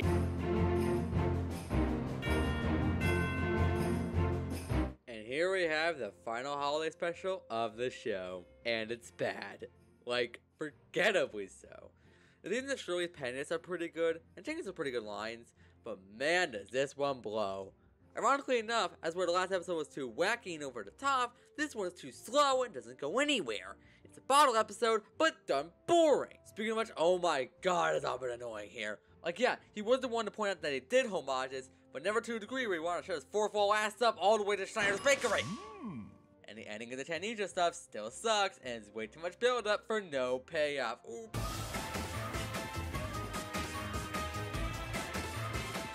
Holy makes no sense whatsoever. This episode is really good. Like, the comedy glow up here is so bizarre. The last 4 minutes are finally back to the minuses. Which, I mean, should be no shock to the fans of the show, considering its reputation for being the only good episode of the season. But not so fast. I have some things to say first. The way Donald and Danny mimic each other is so well done. It's some of the best work on the show. And the way this episode picks apart the flaws of Britta and Troy's romance is so good. And how they pick up is kept actually kind of respectable. As someone who didn't care for the ship, I like this. Also, I love the Dean here. He does a great Jeff impression. Though Annie being turned on by him is just kind of weird and not good. Speaking of which, Jeff is just kind of annoying at times with how he talks to Abed. Like, I get it, he's worried about the test and such, but every time he yells at him to end the bit, it's just not that funny and more whiny. But those are just nitpicks. The episode's great. Definitely a highlight of this season thus far. There's no other... Spoiler alert, none of these peanuts. I have to go talk to Troy. Yes, please. Tell your boyfriend and his boyfriend. He's at it again! Yeah, this one's fine.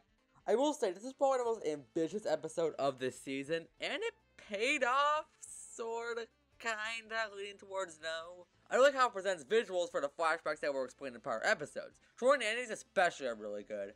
I also like the costume designs here, strangely enough. How each character looks slightly different is a nice touch. But I do have issues, as you probably have guessed. Like, the whole everyone is connected thing is just way too convenient. Like, I have no trouble believing that Britta was in an activist group and was in a picture with Jeff. I also like the connection of all of them joining Greendale through flyers, even if them being given up by Chang is a little far-fetched. But the stuff like Jeff being responsible for Shirley's divorce and Abed being the reason Annie got checked out just really stretching it for me and feel unnecessary. I feel like then just being a matter of circumstance works better, because it can show that this kind of shit can happen to anyone, but it being connected is just way too convenient. Also, the ending of Aang and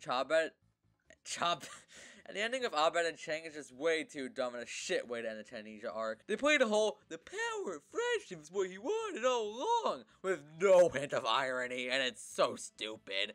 And it's so abrupt too. On the episode was saying this whole subplot of Chang only to be there for 2 minutes and end with a quick phone call. Like, how was the phone call to end the arc shorter than the previous two?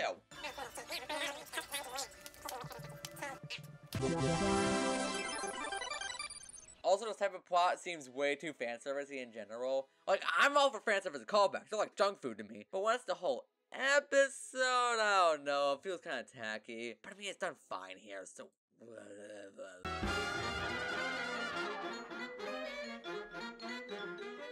And here we are, where it is not only the final episode of the season, but my least favorite episode of the show. Yes, I find it worse than the puppets and even a German one. And for one simple reason. It actively misses the point of the show.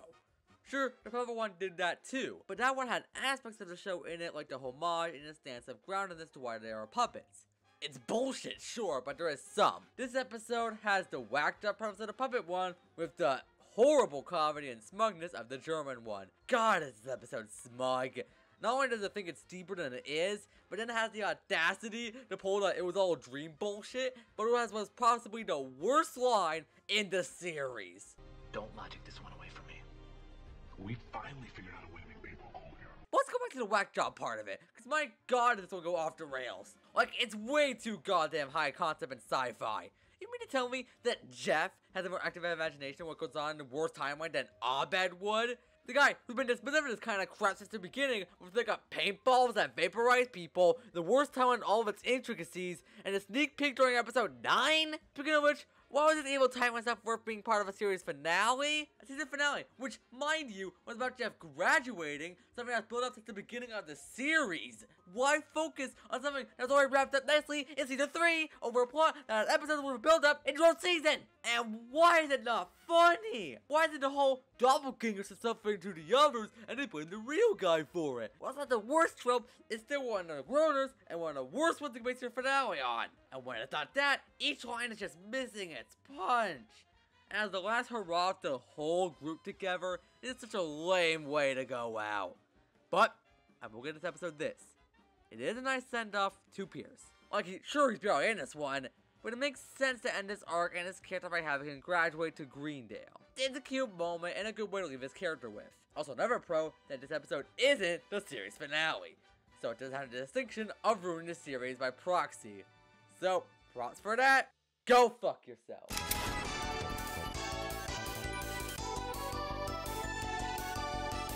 And that was season 4.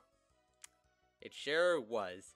I will say, for how mixed the quality was here, each episode left me with something to talk about extensively, except for episode 10.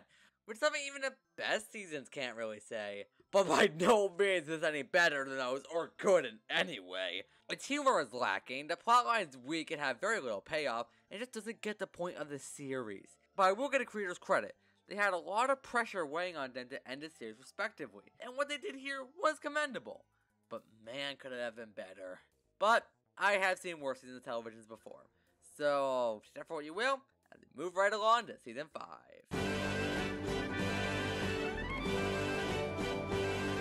And we bounce right back to Quality Time, because this repilot is really good.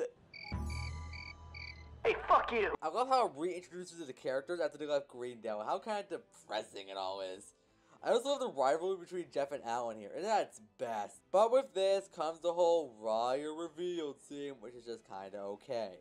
I know this episode paints the Dean as kind of the villain here for bringing up the evidence for the bridge.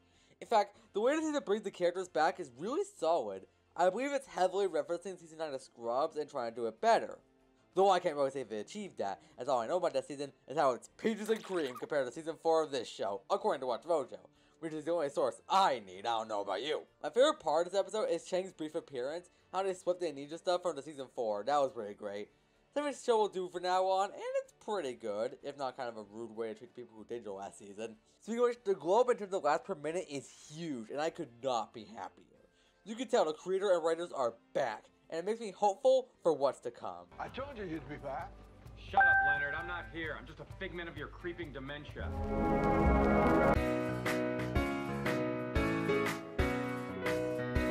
Yeah, this one's pretty solid. It introduces the character of Buzz Hickey, and he's kind of a mixed bag for me. For one, I find his dialogue really funny, especially with his weird-ass metaphors and threats.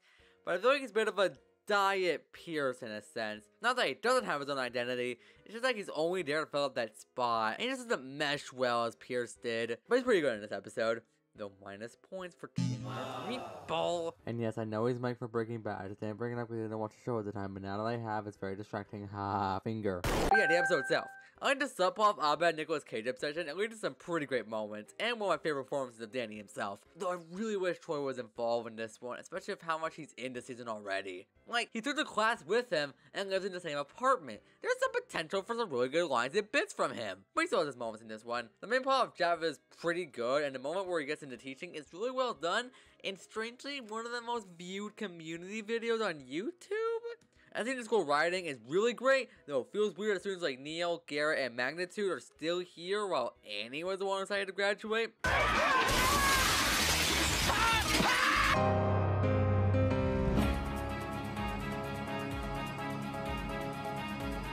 And here we have our first homage of the season, and it's great.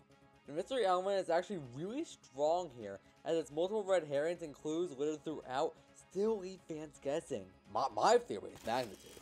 I mean, he wasn't in the episode at all, and maybe it's revenge for the new kid from season 4. There's some weight there, not a lot. But who? Oh, and Duncan returns after his 2-season absence, and he's pretty good here. See Puppet episode? There was Puppet episode has payoff now. I also enjoyed the ending of Pierce being confirmed dead and Neil being the one to give him a memorial speech. It's really poetic and a very sweet moment. And to present the episode all about that, here's Sean Dude! Again. Okay, so let me get the obvious out of the way. This is one of the funniest episodes of the whole show. Like, it's not even a contest. This episode has 2 references to cum, so yeah, comedy gold. And it's a return to the group bickering format, which hasn't been done since season 3, episode 3.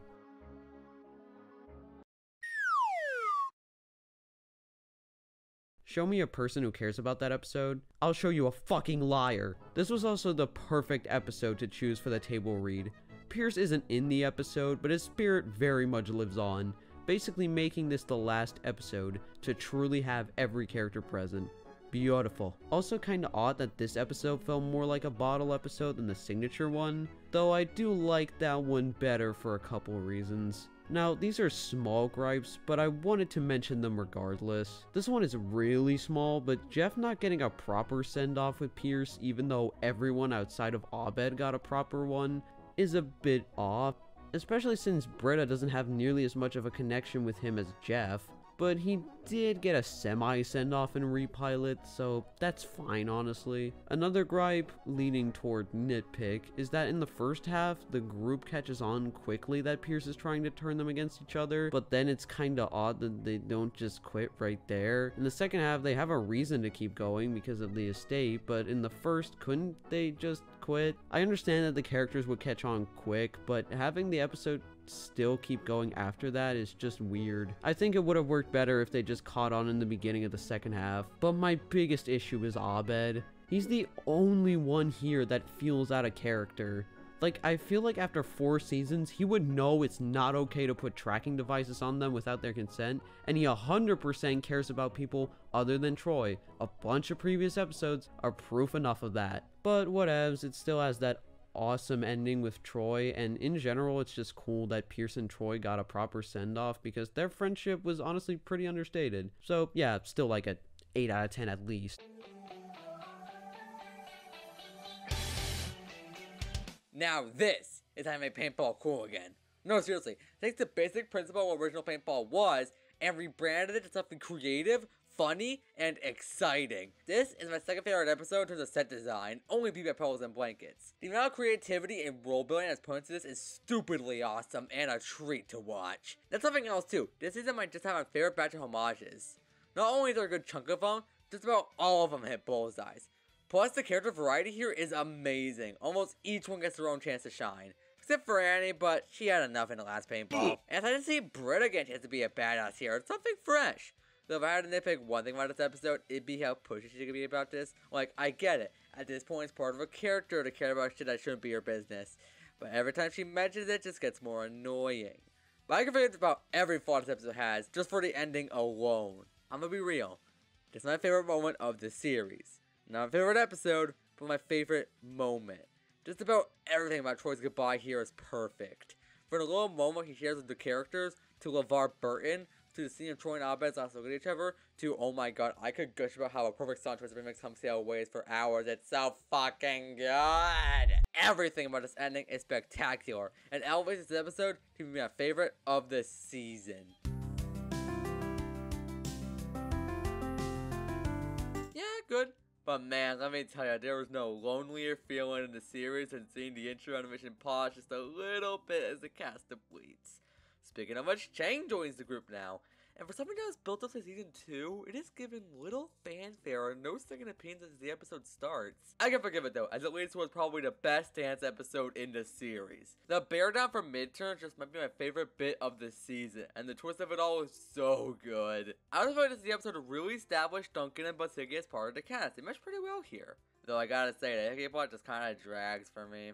Hickey is an already slow and mellow character, and Annie is just not the person to add to this dynamic. It makes for some pretty weak chemistry and a slow plot in general. Though it has its moments, like to see the custodians and janitors. And as for the plot of Britta and Abed, it's decent fun. Glad it ended up like the plot back in season 1 episode 5, and got just the right amount of screen time it needed. Also, Bree's character returns, and the plot just kinda ends there. Alright. Also, hey episode, you ain't slick! Yeah, that's really solid. The plot of Bird on Duncan's pretty entertaining. It's great to see more of our activist group again. Though I can't tell if this is a callback to season 4 because the acting look a lot different.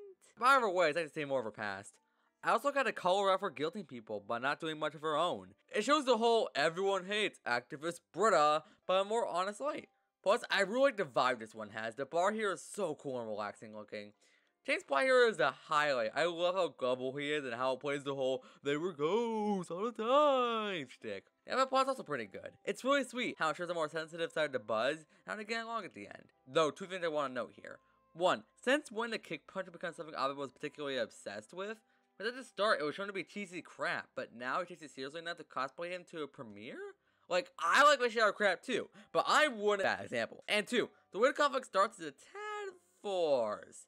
Like, the way he sprays the fumes onto the paper seems a little too purposeful, which falls out of line to his character. Considering flashbacks season 6 and 7 Patrick, it's a little too stupid of a mistake for him to make. But otherwise, the plot is solid. It makes for a better dynamic for Buzz than the one prior. Overall, pretty solid one, and one of the most chill. Okay, gonna be honest here, I at first struggled to want to save for this one. Which is strange, because it's one of my favorite genre homages of the show, and I can't even tell what it's homaging. Some say Black Mirror, but I don't know. I'll really say one here. But this one has my favorite. What's the verb for world building? Whatever it is, the amount of creativity and lore this episode shows us is spectacular. Always kept me invested in wanting more. The hierarchy system they created, the ratings, and how it's dictated is ingenious. It feels like a great mix of the writing Rick and Morty would do, but in a more grounded setting. Also, this one ensures Kugler. And I mean, come on, he's Kugler. Feels like he's always been there. But just know, I won't be nice in a shitpost kid that replaces magnitude. And while the central theming isn't one of the stronger ones, I can still appreciate the small one Shirley has here. The character of the show really gets episode 2, let alone full homages. So it's nice that she gets one here. And plus, for the last hurrah, the Shirley and Jeff rivalry here is well done. I don't know, I don't see much buzz for this one compared to the others. It's really great. And maybe that's just because I love the world they created here. I don't care. Definitely going high up there in my rankings.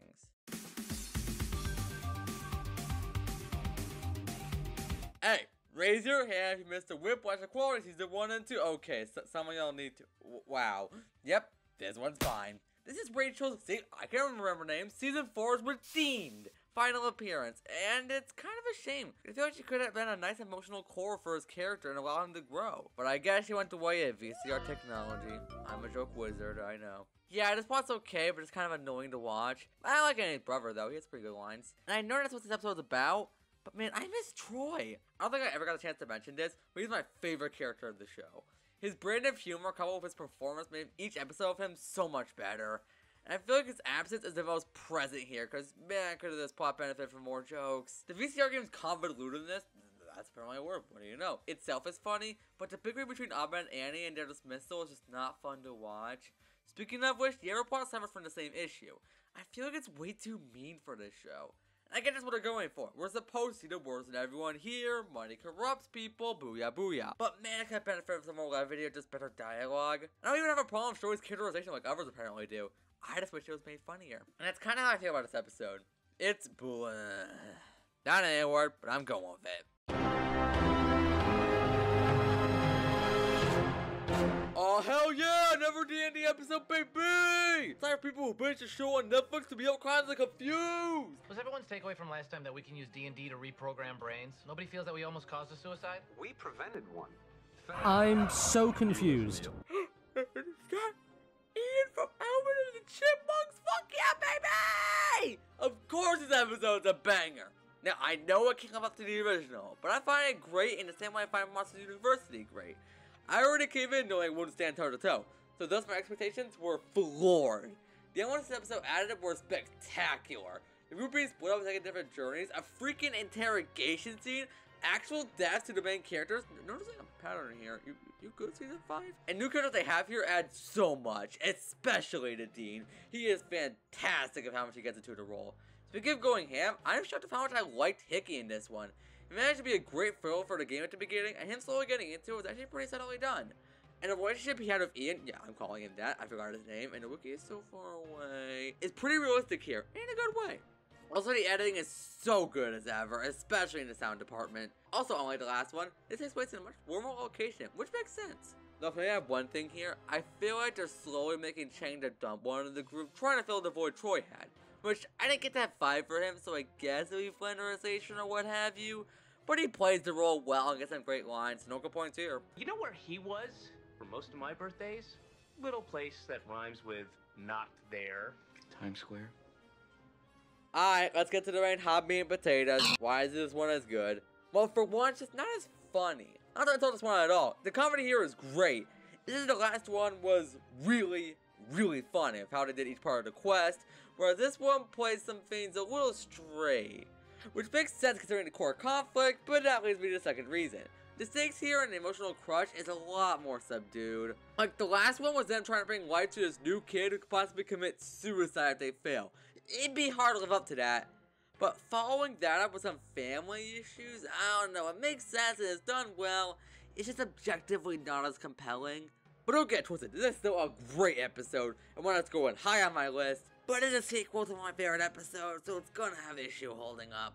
But still, a really great episode.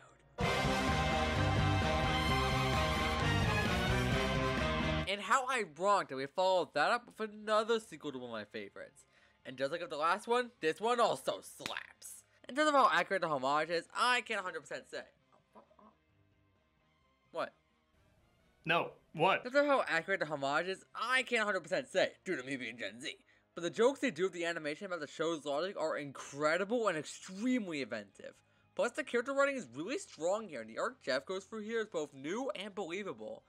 Though I can't 100% relate to it, due to me being Gen Z. Going back to your childhood thing with an older age is a struggle a lot of people go through. Nostalgia is one powerful motherfucker, and it can make people really delusional.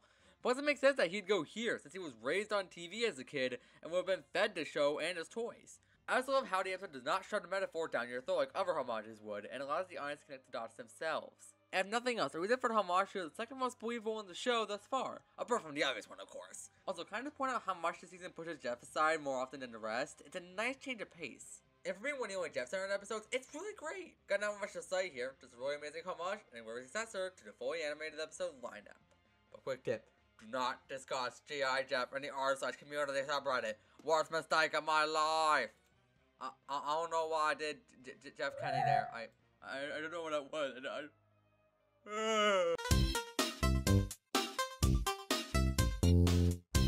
Yeah, this one's good. It's mainly a setup-y one, not much to discuss here. But I do like Ahmed's plot here about him trying to find a plot. Though I can't help feel like we're treading paths here. It's another one where he relates the world to fictional tropes and can't tell them apart. It's been a bit overdone, wouldn't you think? I can see it being more of a character trait, but he should have learned to keep it in control at this point. I mean, come on. I mean, I'm wrong. I mean, I'm right. I mean, I'm wrong. I mean, I'm right. I mean, I'm wrong. Unsubscribe. Also, Chang's back to being a bitch, I guess, sure. I mean, I thought we were trying to shift this character into being Troy, but I guess it makes sense for his core character, so whatever. Also, does Subway fuck Dan's wife or something? It's weird how it's been a primary threat for more than 3 episodes now. That's all I have to say, let's move on.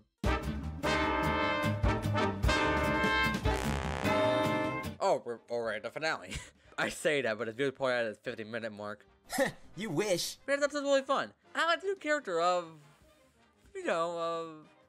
fuck, he's Bruno but horny for computers. And it seems with the owners of the college, I already forgot the profession, but they're really fun here.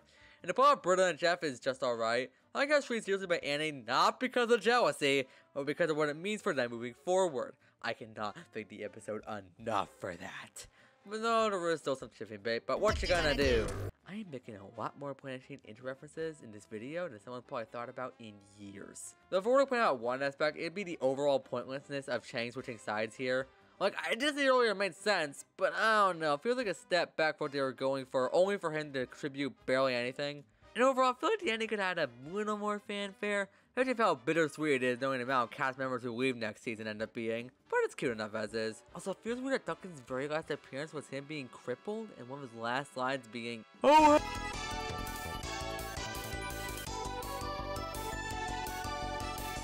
And that was season 5. Huh. Yeah, I'll be honest, not as great as I remember it. It doesn't say it's bad, it still has its merit. It's a great final hurrah for half the cast, the homage director Grandis, and it did make up for last season. I was able to continue the story in a good way.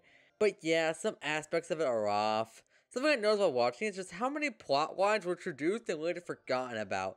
Jeff's lawyer job isn't brought up after episode 1, him being a teacher is only used in episode 2, obviously partnership with Hickey isn't mentioned afterward, you get it. And plus, as the characters leave, the chemistry gets a little worse each episode. Like, I can feel the absence of Tori and Pierce so much throughout the season, and it made me realize just how much they added to the group. And the characters that got to replace them, well, funny, never got their chance to really come to their own like the others did. After this season, both Hickey and Duncan leave without any fanfare, and the overall leave fans forgetting them more often than not. But enough blubbering about the middle child of the series. Let's finally wrap up this baby and deliver it for our anthropology final. Are the analogies and references getting progressively worse? Let's keep on going so you can't answer that. Here we are, the final season of the show. Quick question. Where did everybody go? I'm sorry that I keep mentioning this, but when your show is solely based around its cast, it's gonna be noticeable when a lot of said cast just dip. For a good reason, these actors have lives. And most Shirley had her reason, none were given to Duncan and Hickey, come on. But whatever, Frankie's here now. Now along with Hickey, I'm over okay with Frankie. She adds a new dynamic by being Annie for season 1, Annie remains an interesting character, while it's also being the professional one about saving Greendale. It's a new dynamic that makes sense for the show's new format, and she does it well. Plus, with every character getting more and more insane and wacky, it's nice to have a grounded straight man again, even though she's none of those things. And her introduction episode was pretty good. I love how bitter the group gets about her, and Abed's friendship, while quick at first, is pretty sweet and remains platonic. Also, Leonard's running gag returns, but also ends. Let's tally up these points, and the score means nothing. I punked you all. Go fuck yourselves. So something else I want to point out now is how, I don't want to say cheap, but off the lighting is this season. I mean, compare shots from last season to this, and it's very noticeable. I can't tell if it's due to budgetary restraints for being on 2015's biggest mistake since whatever the hell Black Nerd discussed, but it's something that continues to be a pet peeve each time we watch this season. But yeah, solid start, and I like the part where Chang mentions Reddit. And if possible, learn from you. You guys on Reddit?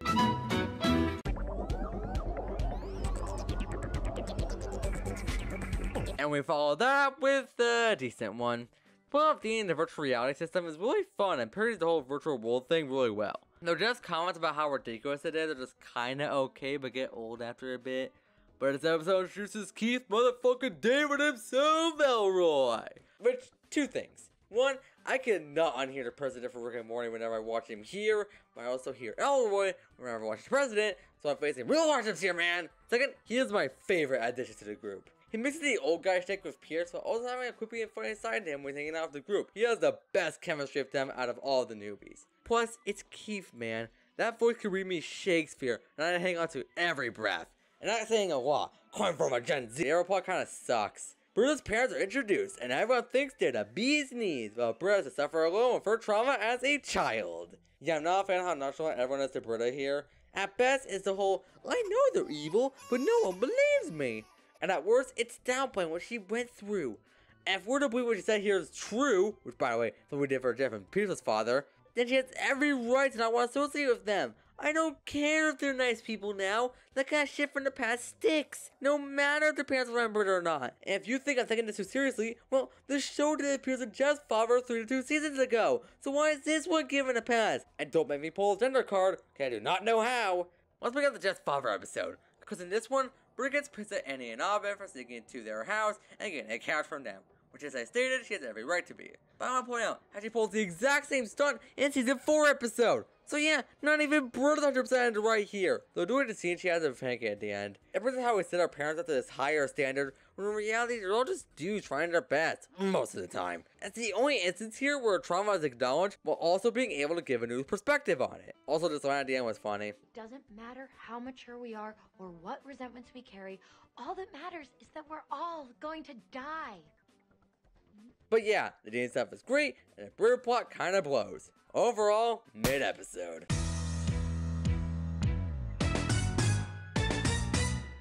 And we return to episodes being solid. Huh, deja vu. Again, how many intros I've ever used at this point? Oh, am I kidding? I really enjoyed the core conflict here for how everyone takes the scandal of they gave a degree to a dog so seriously. It leads to some pretty great moments. And this might be a weird point, but I love the atmosphere this one has. I always had a thing for school during nighttime, but not at a party aesthetic, and this is the only one that really captures it. It's a pretty relaxed environment. My favorite scene is the downtimes the characters get up the newbies. The conversation between Britta and Elroy and Annie and Frankie are very chill, and I like how it develops the newbies in an efficient way, whilst also being entertaining. Though if we were to have one complaint, it'd be the scene where Annie transfers to City College for real this time. Which is not only like the third time they pulled this, but it has to be the dumbest executed here. It is so petty and played way too straight. I get why it's there to get them to change the direction of the ad. I don't wish it wasn't over something so rating strappy. Which is strange considering Aerodon still not mentioning your existence. But could you imagine the ad potential of this kind of hook? Will Annie leave the group for good? Personally, I hope you're bluffing. Yeah, well, here's what hope gets you. Why now in this dog-rific episode of Community? Also, Chang filmed a porno.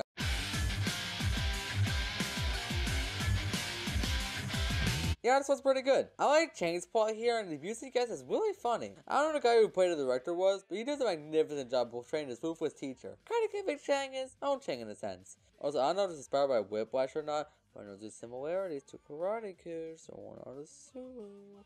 I wouldn't know anyway, never watched the movie. Also, something I noticed about this season is that with it being on the Hell site, they are no longer restricted to 22 minutes for their episodes. I point this out because my god, did the performance go on for way too long. Like, it could have shown us the scenes where Chang was popping off the most. We did not need to see the entire movie condensed. What would the Karate Kid fandom think? No, seriously, what would they think?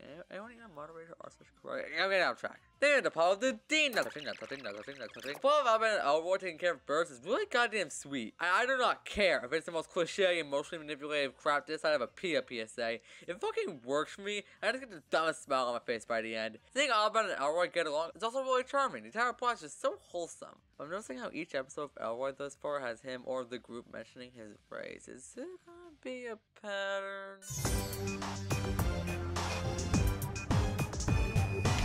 They could put the school in the black, which always confuses me because black means bad.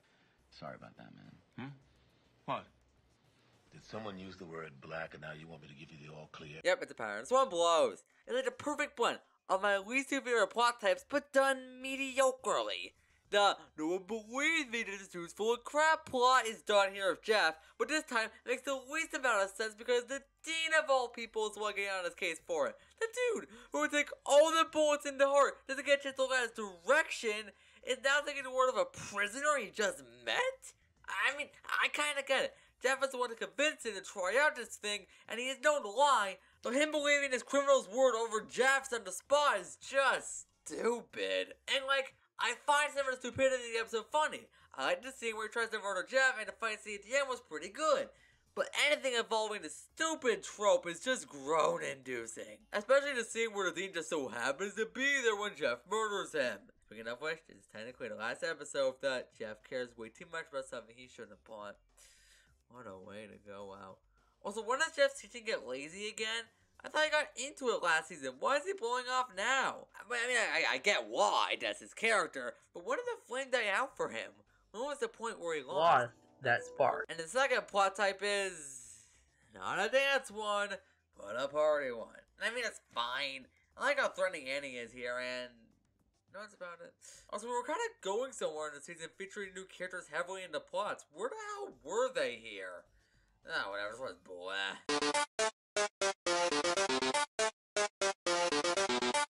And we finally have an episode I can call great.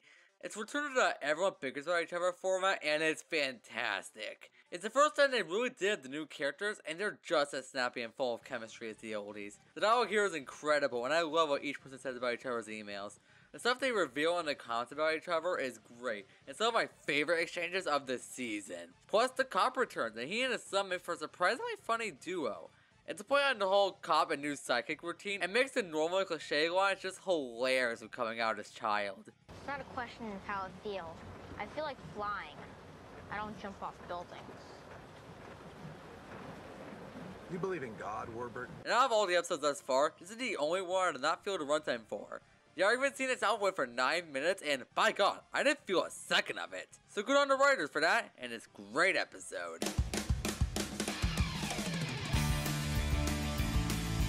Yeah, this was good.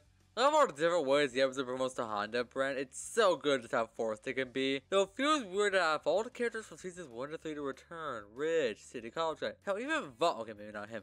Subway was the story that begged to be retold? Nah, whatever, it's funny. My favorite scene is the one between Frankie and the Dean. It's so condescending, I love it. Some pauses are pretty good. It's just a chill one. I love seeing the vibe with Abed, Annie, and Chang. It's so charming. And I'm glad the advances Jeff made were kept to a minimum and didn't turn into a shenanigans plot. Speaking of things being kept to a minimum, look at you, Season 6, not mentioning race for 30 minutes. Good season, smart season. Also, the bit of steel drums is just awesome. Oh yeah, this is a deal!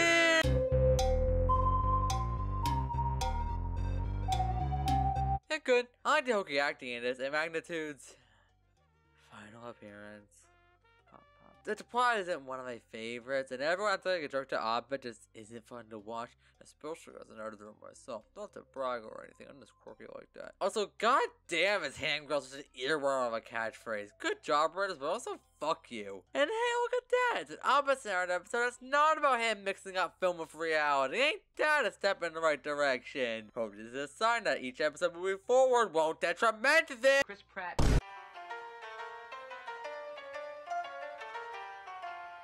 Greetings and salutations, you kitties and ditties. Welcome to another short review for a solid escapade. This is the bit I'm doing for this one. There's 100 of these motherfuckers, give me a break. And here, this episode's a pretty gay old time. I enjoyed the irony of Grifted class itself, and the plan the group came up with here is pretty good. Though it appears as though I've been grifted myself, because I thought the garbage one was the last Chef Gets Pissy episode, when in fact this is the last one all along. And thank heaven, because this one does it much better. Though I wish that part was the majority of the episode, because man, this part dragged for time to time. Could have really used a people, that's all I'm saying. Also, I guess you call this a genre homage, but for the life of me, I cannot tell you what I've watched. The briefcase chase business, favorite part. It goes through all the cliches, but also poking fun at them. It's pretty good. Decent episode all around, and I'm ending the bit. Yeah, so it's fine. I like the RV setting and road trip aesthetic itself. It's pretty warm and cozy. The bickering here is also pretty good. I like seeing guys formulate better. I also enjoy the flashback bits, to an extent. But this is once again another episode where Abed confuses fiction with reality. And pointing out that it's a recurring pattern, even though you should have learned by now, does not make your problems go away. Also, the Dean is just annoyingly pathetic here. It's not fun to watch. And I get it. That's the point. It should have been funnier. Also, where was Chang through this, and where did those feathers come from? Something else I want to point out here is how elaborate and conceptual these post-credit scenes are getting. Like at this one. We have this married couple of which are being separated due to the husband's addiction to large objects that apparently led to their son's Disappeared! I'm not complaining, but I do wonder if this is sprung up through the Dan's work on Rick and Morty.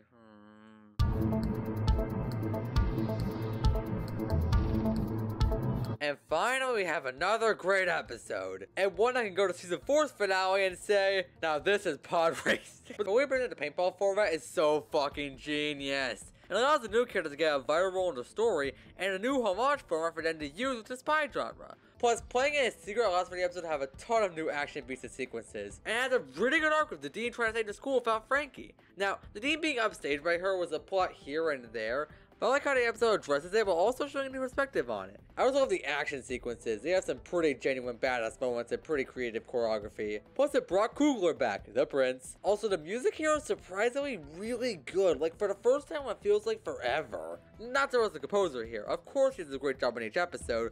But it seems to bring its A game to these paintball ones, and it shows. Plus, this episode made me wish to use Abed and Annie more as a duo. They're really good here. But one flaw I have here is that, did they catch silver balls? Like, I know it's the custodian or something, but like, none of them are shown to have silver paint at them by the end. So did he like, get away? It's not mentioned afterwards. Also, for an episode that mentions City College, where the hell was their Dean here? What about the plan for season 3 that season 4 tried to set up? Cause that'll never get paid off. Gee, way to go, writers. Pretty wasted potential if you ask me. Fuck yeah, documentary episode time, bitches. Remember I alluded to episodes doing the German one's conflict better? Well, this is it. I love the way this episode paints the group here as attention-seeking dickheads for making Garrett's wedding all about them. I also love the setting here. Shaky Cam plus small party backdrop makes for something sort of nostalgic, even though I haven't been to my fair share of weddings. I also like the downtime each character gets here, each scene of them being funny and relaxing. And of course, the twist itself was great, and seeing Chain do what is probably the most selfless thing in the series was really satisfying. Seeing this character go from mocking his students to possibly murdering them to helping rearrange their marriage together. And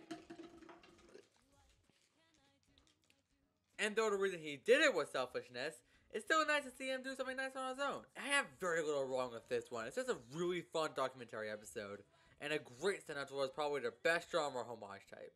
And speaking of final, and send-off, and bad...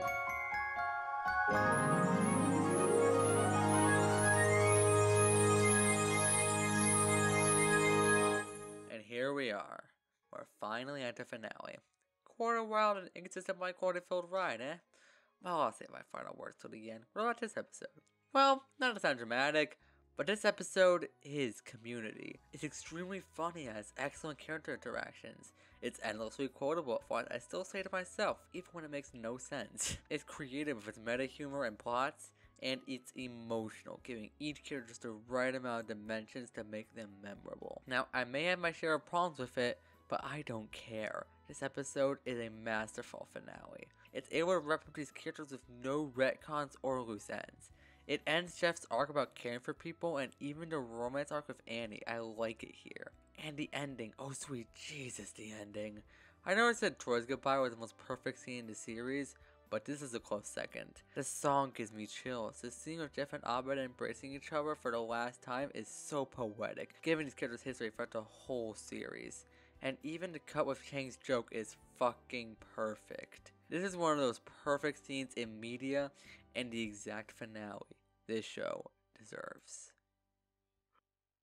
More like an I'm bored game. Shut up, Leonard. You look like a German puppet maker and smell like the inside of a church.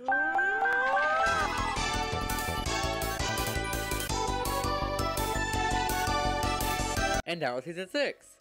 Yeah, you know, for the final swan song of the show, it's solid. It didn't hit the highs the previous one had. Hell, might have more lows than the last one. But the final 3 episodes are just so great, it makes me forget how aggressively good the season was as a whole. It's not a perfect one, maybe not even a great one, but it did give the fans the finale they deserve.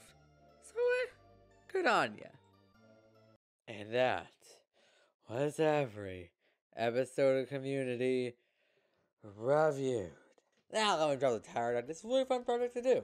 I always loved watching these type of videos and seeing how the series they discuss evolve. And now that I did one of these myself, I get to not only see that happen in my own video, but gain a whole new level of respect for this format itself. Plus it gave me an excuse to rewatch the series for the 6th time and give each episode their own little discussion. Sure, I could have given more to some, but I see this not as an analysis, but more of a chat about them. And hey, hopefully it wasn't too long there, right future Alona? Go to hell. But if you have a memory of 1 to 2 hours, you probably recall me saying I'd rank these bitches.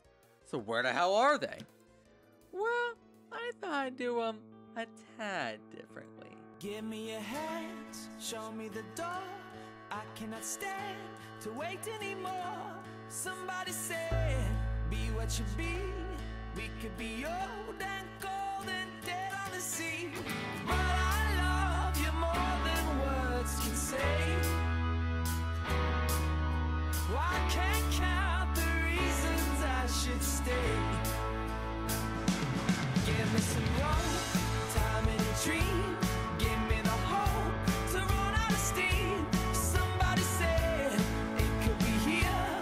We could be roped up, tied up, dead in a year. I can't count the reasons I should stay.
What the hell is this? Oh, well, you know, I thought we'd do a little ending gag.